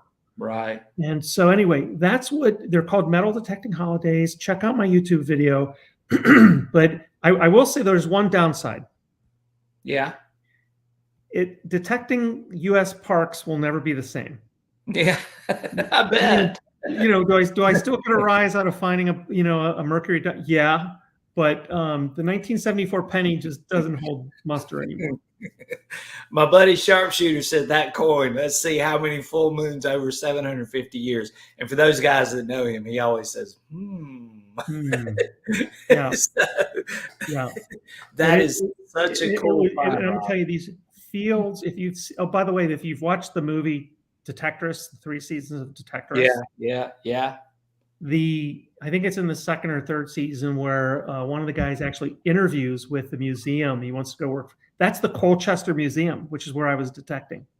Yeah. Oh, and wow. those fields in that, I mean, I'm telling you, that's what it was like. But Chicago Ron is who I booked my trip through. He has a Facebook page. Check him out, or look at the Colchester Treasure Hunting Club. Okay. Yeah. They have a website. You'll see all the wonderful things that these people found, or check out my video. Right. Yeah. And I know you and I talked about it while we were at Digstock together. And man, I was blown away, especially by the scrapbook that you showed me that you had, and the pictures of all that stuff. And I was just like, oh man, I can't. Yeah, there it is. Guys, he's got a awesome picture book of his entire trip. And so I have a video about this. So, a lot of us struggle with how do we display our finds? And I have displays like many of you, but I put together one of these books every year through Snapfish. Right. And this book, it's phenomenal quality, if you can tell. Right, it is. And I've seen that book in person, and that book is awesome. They drop a coupon once or twice a year, with a 70% discount. It cost me $27 to print this book. Wow. So it's just a different way to talk about. The nice thing about this is, see, if you have a detecting display, Riker cases and stuff like that, right, they're wonderful. Especially if you're there to tell the story. But if you're not, yeah, what's nice is you can add text to these things. With you. Yeah. And it tells the story on your behalf. So yeah, that was really cool. Something fun. Yes. I mean, I loved looking at that book when we were at Digstock and just flipping through it and looking at all the cool things. And of course, me being a history teacher, I love that. And here's the interesting thing. So today I had a new permission that I secured. Went out and I met the homeowner. And what do you think I took with me? You took that book, naturally. Yeah. I took the book, and what the book does is it just kind of gives a measure of credibility and trust. And I actually left it, because I have several copies of the books. I had it left it with the homeowner, and oh my gosh, and we just got up the trust curve really quickly. So you can use this to help with permissions or door knocking as well. Right. Hi, I'm a historian, detectorist. These are some of my finds. Right. It adds credibility for sure.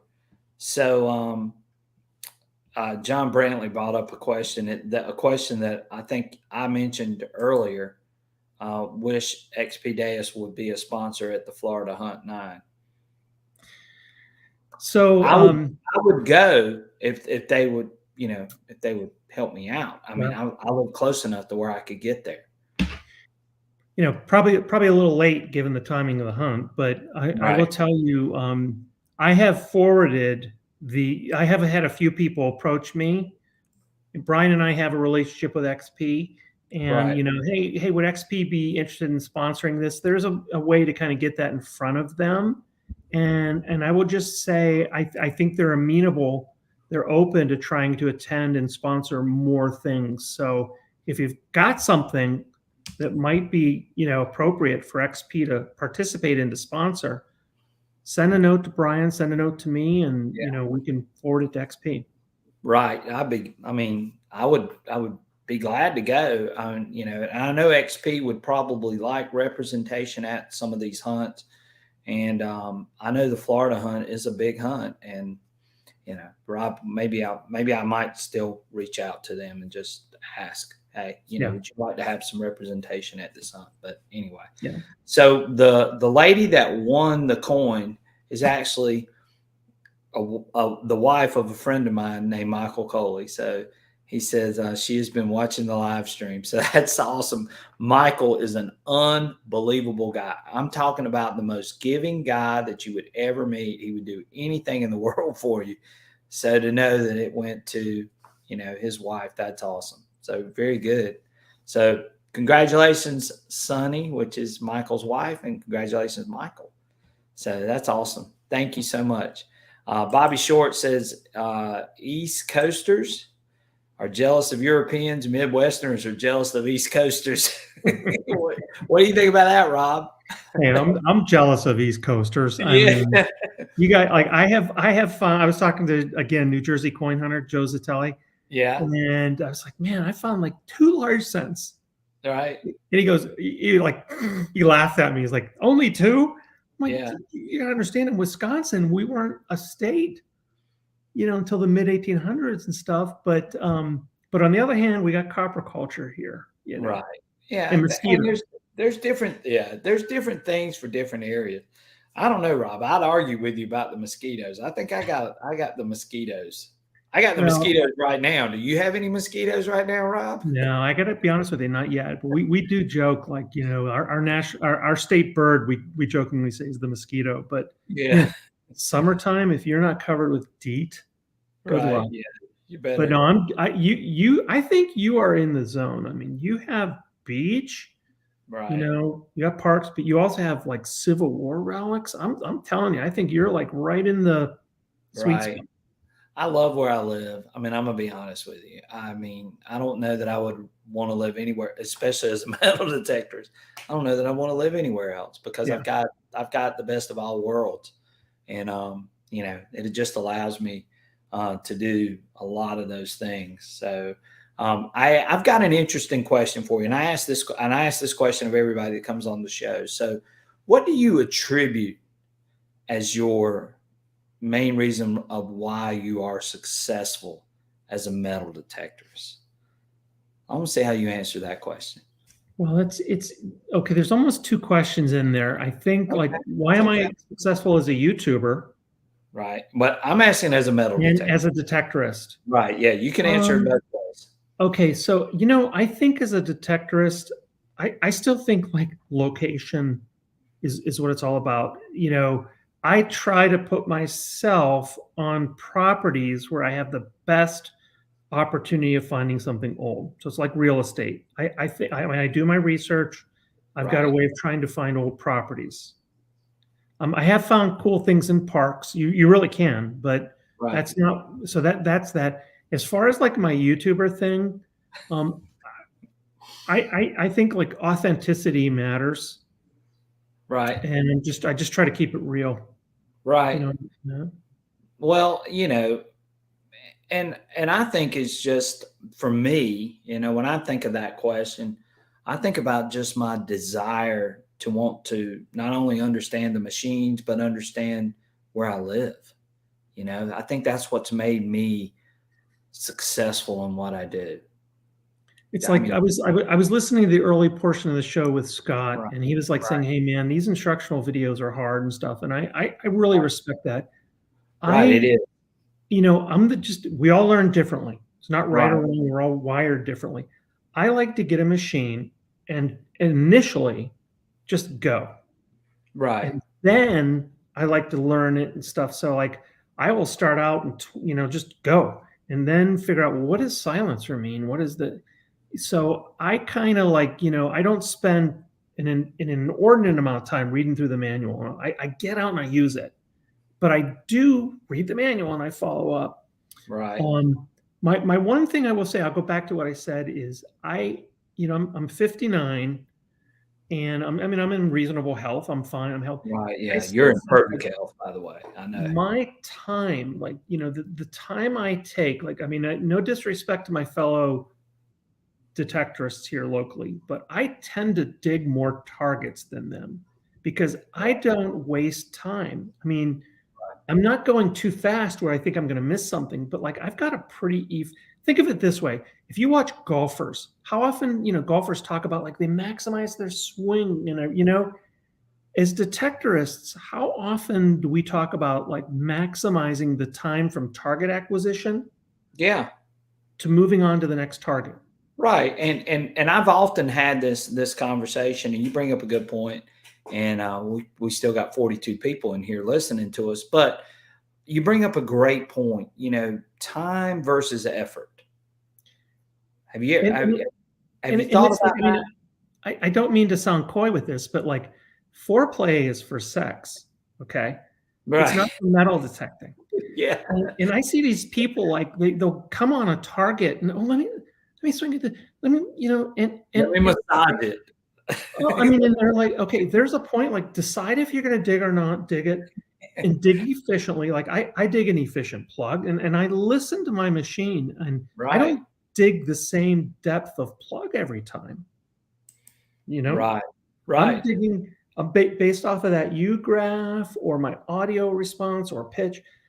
And I'm just saying, I tend to dig more target. And this again, Joe Zatelli, I'm a big fan of New Jersey Coin Hunter.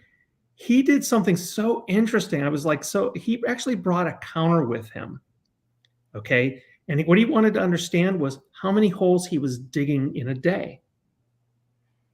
Right. And he was competing against himself. He wanted to see, okay, in an average day, how many holes. Now, there were some technical issues with his counter. But ask yourself this: when you are digging next to another detectorist, how efficient, how effective are you? So my number one thing is location. Right. Detect areas where there's old stuff. The second is dig more holes. Dig more holes for good stuff. And ask yourself, how effective is your swing, your golf swing? What I mean is and that's everything from how you're swinging your detector, from, are you spending too much time having foreplay? How quickly do you fill your plug? Right. Move on. Nobody talks about that. No, nobody does. But we've also talked about selective digging. When you've only got a certain amount of time, let's just say you've only got this permission for one day. Are you going to dig every hole, or are you only going to dig the targets that you think are the targets that are going to be good targets? Oh, and Pigeon Blood Ruby has a great comment. Pay Streak Super Freak. Yeah, he's almost to the extreme of that. This guy, you're familiar with him, Brian, right? Yeah, I know. I know exactly who he is. Oh my God, he is. I don't know how many cups of coffee in the morning he drinks. Yeah, there's no way I could dig that many holes. No, but you know what though? That's kind of like, he's very fast, stuff like that. And so that's kind of what I'm talking about. Maybe not to that extreme. Yeah, but he wins the contest. There was Nokta had this thing. I think they had a contest recently. They announced whoever had the most hours on their legend. Did you hear about that contest? Because it has like I haven't heard that. I hadn't heard about that. Yeah, Delic announced this thing like, okay, whoever has the most hours of usage, because it records like usage time, and someone like clearly he's going to probably win that. But that guy is just freaking awesome. I do watch him a lot. Oh Lord. But I want to respect some people. Like, maybe they have bad knees and they can't stand up as quickly. But if you think about, if you could dig in the course of 3 hours, if you could dig 25 more targets than the people next to you, what else would you find? Well, and Calabash and I have had this conversation, and I'm gonna have this conversation with you. It eventually comes down to a game of odds, right? If you dig more holes, your chances are that you're gonna find something, right? Exactly. But if you only get one shot at it, are you going to dig all those holes and waste time digging those holes?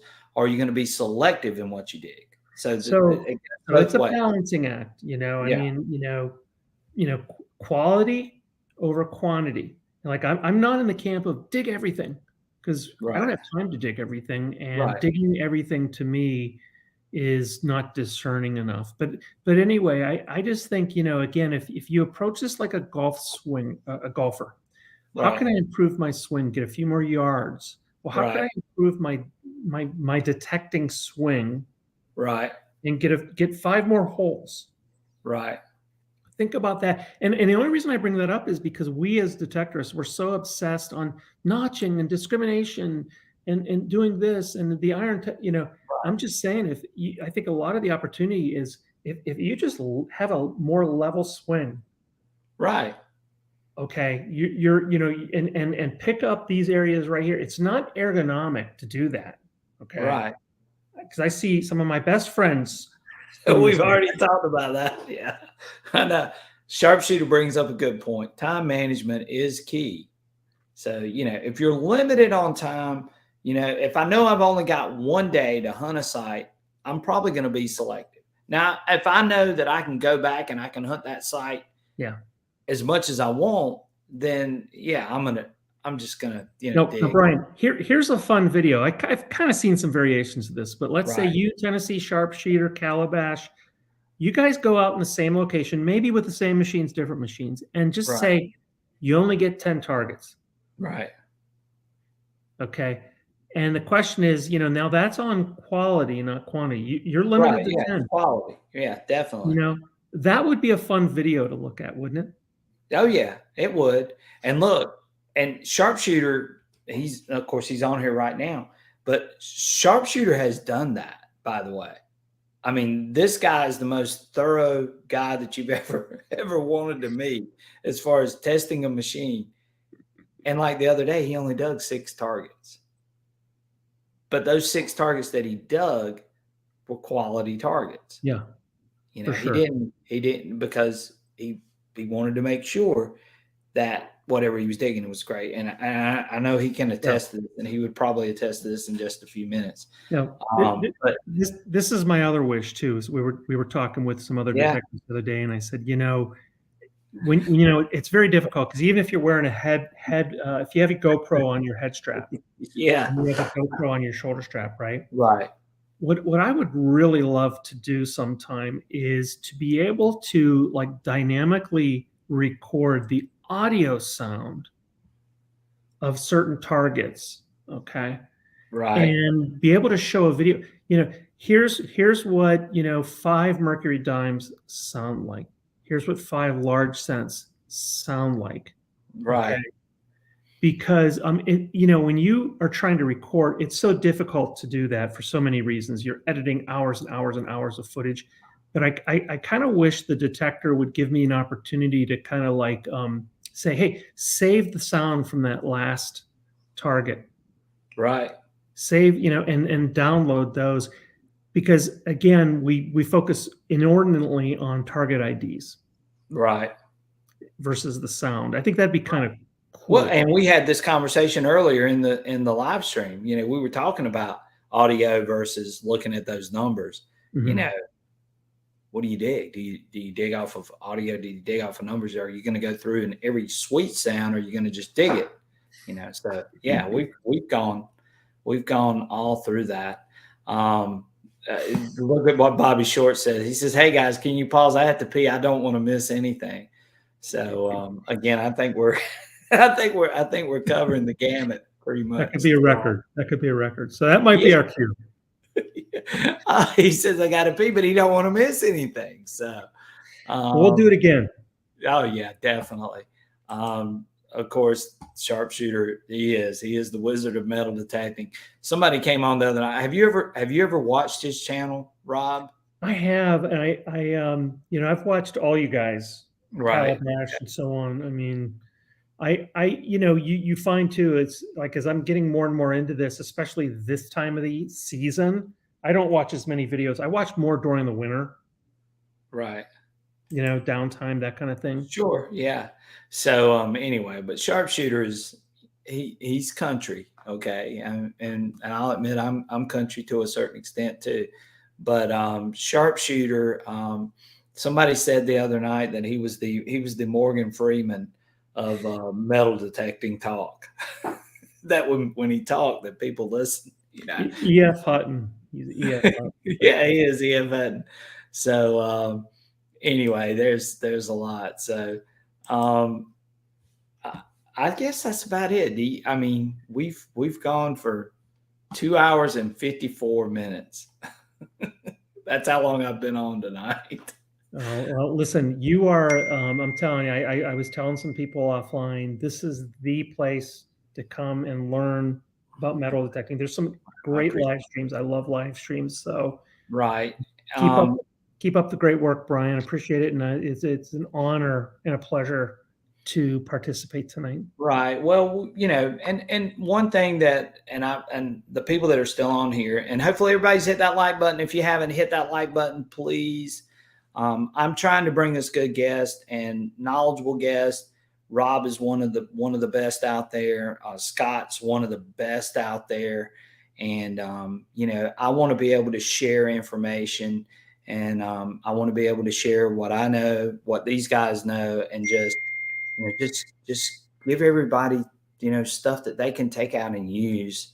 And that's what this channel is all about. And, Rob is awesome. I mean, I've got to be around Rob. We were together for 4 days during Dig Stock, and it was just an amazing event. And I met Rob, and I was going like, man, this guy's just awesome.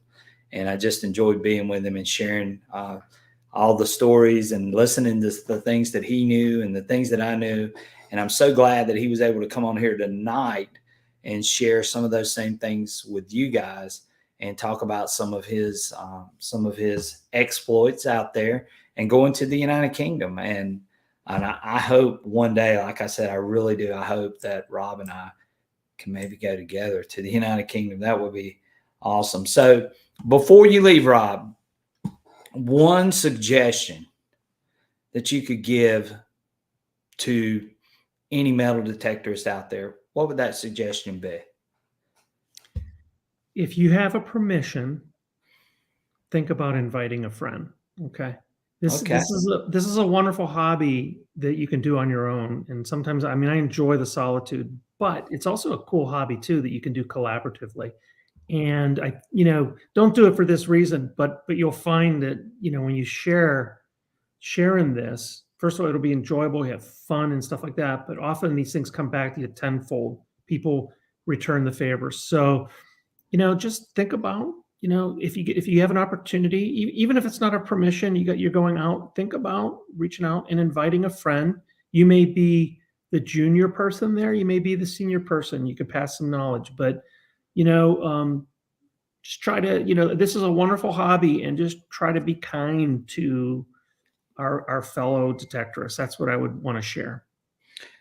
And one other thing too. So if someone's out there and they're not finding something and they're thinking about, hey, this hobby just isn't for me, what would you say to them to keep encouraging them to keep going? So if you spend some time watching a lot of the detectorists and stuff like that, you're going to see many of these folks show you not just the gold coins and all that stuff, that right. You do have to put in the hours, and just know that it's not, you're not going to like pick up a detector, okay, on your first hunt out and find, an Indian head penny. Highly unlikely. But it's one of these things. It's like growing a muscle. You need to learn your machine, learn some of the techniques, learn about location, learn how to do research. It does have a reward curve to it, but it's not something that gives you immediate return.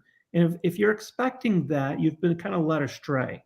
So like most things, it does require time and effort. And I would say, surround yourself with other people, join live streams like this, join a club, a local metal detecting club, because you'll learn. But the question is, how quickly will you get up that learning curve? And those are all like mechanisms, right, to help you get up that curve faster if you're new. And Right. far less about the machine. You can go out tomorrow and buy the best machine out there and still experience a lot of failure. Yeah, experience the same things that anybody that's a beginner is going to experience, because if you don't know that machine, and it's just like what we said earlier, Yeah. what's the best machine? The best machine is the one you can use. But be careful, because Right. once you do find that first old relic, that old coin, you will be hooked. Right, you'll be done. You'll be ready to go. Like You'll be ready one to of my take- stickers, this is one of my rocks I painted, but I have a sticker that's like, Yeah, it says, "Caution, I may talk about metal detecting at any time." right. So my family understands that, but I think it comes and it grows. And I will say, don't ever believe that like, oh, all the old stuff's been found. There have Nah. been people out there. Let me tell you what, there's so much stuff out there that we could be doing this for decades to come. Right. And and I bring up this point quite often, is that most of my detecting is hunting behind other metal detectors. I mean, Mhm. honestly, everywhere I go, somebody has already been. And it's up to me to figure out, hey, what's left? What's left in here? And how can I adjust my machine? How can I do this and that in order to make something happen on this site? Because most of the sites that I have been hunting for 20 and 30 years. And I also tell people too, like, ask yourself, why are you doing this? I mean, if you're Right. doing this there are people who find all kind of rings and turn Right. them in for gold and stuff. Those are fewer than more. I mean, this is, if you're doing this because you enjoy the hunt, you enjoy the love of rediscovering history, I think that's the Zen area. That's where most people find Right. it most rewarding. Right. And I mentioned this the other night. If you guys didn't see my live stream from Wednesday night with Discovery Daisy, we were talking about that exact same thing. I go out there because I love history. I love finding something, and I love putting a story to something. And we talked about that earlier too. Why we like some channels is because of the storytelling. But when you find an artifact from a certain spot or a certain place, and you can actually connect it and put a story to it, wow. I mean, to me, that's the most impressive So thing. rewarding. I'll tell you, Brian, just real quick, one of my favorite Sure. hunts, I got permission to hunt the Laura Ingalls Wilder homestead. Yeah, I think I remember you telling me a little bit about Yeah, that. if you guys remember like Little House on the Prairie, the TV Sure. series and stuff like that, one of the areas that like where that movie was like supposedly where it took place was in Pepin, Wisconsin. Sure. And I wrote to this museum. They're the caretakers of the property. And lo and behold, they said, yeah, sure, come out. We've never had anybody detect this. And I found several items that we could link directly to Ma Ingalls, Pa Ingalls, the stories that she wrote about. We donated them all to the museum. I mean, it was so cool to be able to do that and connect. I tell people I think metal detecting is the closest thing to time travel we'll ever be able to experience, because it What a gives great you- way to say that, Rob. That's awesome. Oh my gosh, it gives you the opportunity to bridge the gap between yesterday, today, and by capturing and recovering these things and telling the stories, tomorrow, the future. Right. And right. if you've watched The Detectorists, Lance says we're time travelers. That's what we are. And Right. that's what I think ultimately, yeah, you get a rise out of finding a gold coin, maybe a gold ring, but to be able to capture something that would have otherwise been lost to history, that to me, that's like the best part about this hobby. Right. And that's one thing that I love too is, and of course, with me being a history teacher, is, I love making connections to that era, to that period. And then of course, if you can make a connection to a person, I mean, that's even better. So, I mean, yeah. and anyway, that we're kind of circling back, but that's why I like the storytelling, and we probably, that would be an interesting topic, by the way, Brian, like, because we all have so much unique finds that like talk to a story, a person, a time period, whatever. That I'd love to come on sometime else and talk about some of those. Yeah, definitely. We can definitely do that. And like I said, we're over the 3 hour mark, Rob. Okay. I'm over the 3-hour mark. You're 2 hours and something. You have to pee. You have to pee. Well, look, that's what Bobby Short said. Guys, I know there's and hopefully I probably have missed a few comments along the way, but this has been an awesome awesome live stream. I so appreciate Rob. I appreciate Scott. Hopefully you got something from this live stream, which was my main goal, was to bring on two of the most knowledgeable people that I know right now, and let them share some of their information, let them share a little bit about who they are, what they're doing, plug their channels. Rob, tell them where you are and how to get to you one last time before we head out. The History Digger, Facebook, YouTube, Instagram, The History Digger. Very good. Okay. And we're going to be doing some live streams. I've got some more interviews lined up with some more people. And Rob knows Nicolina.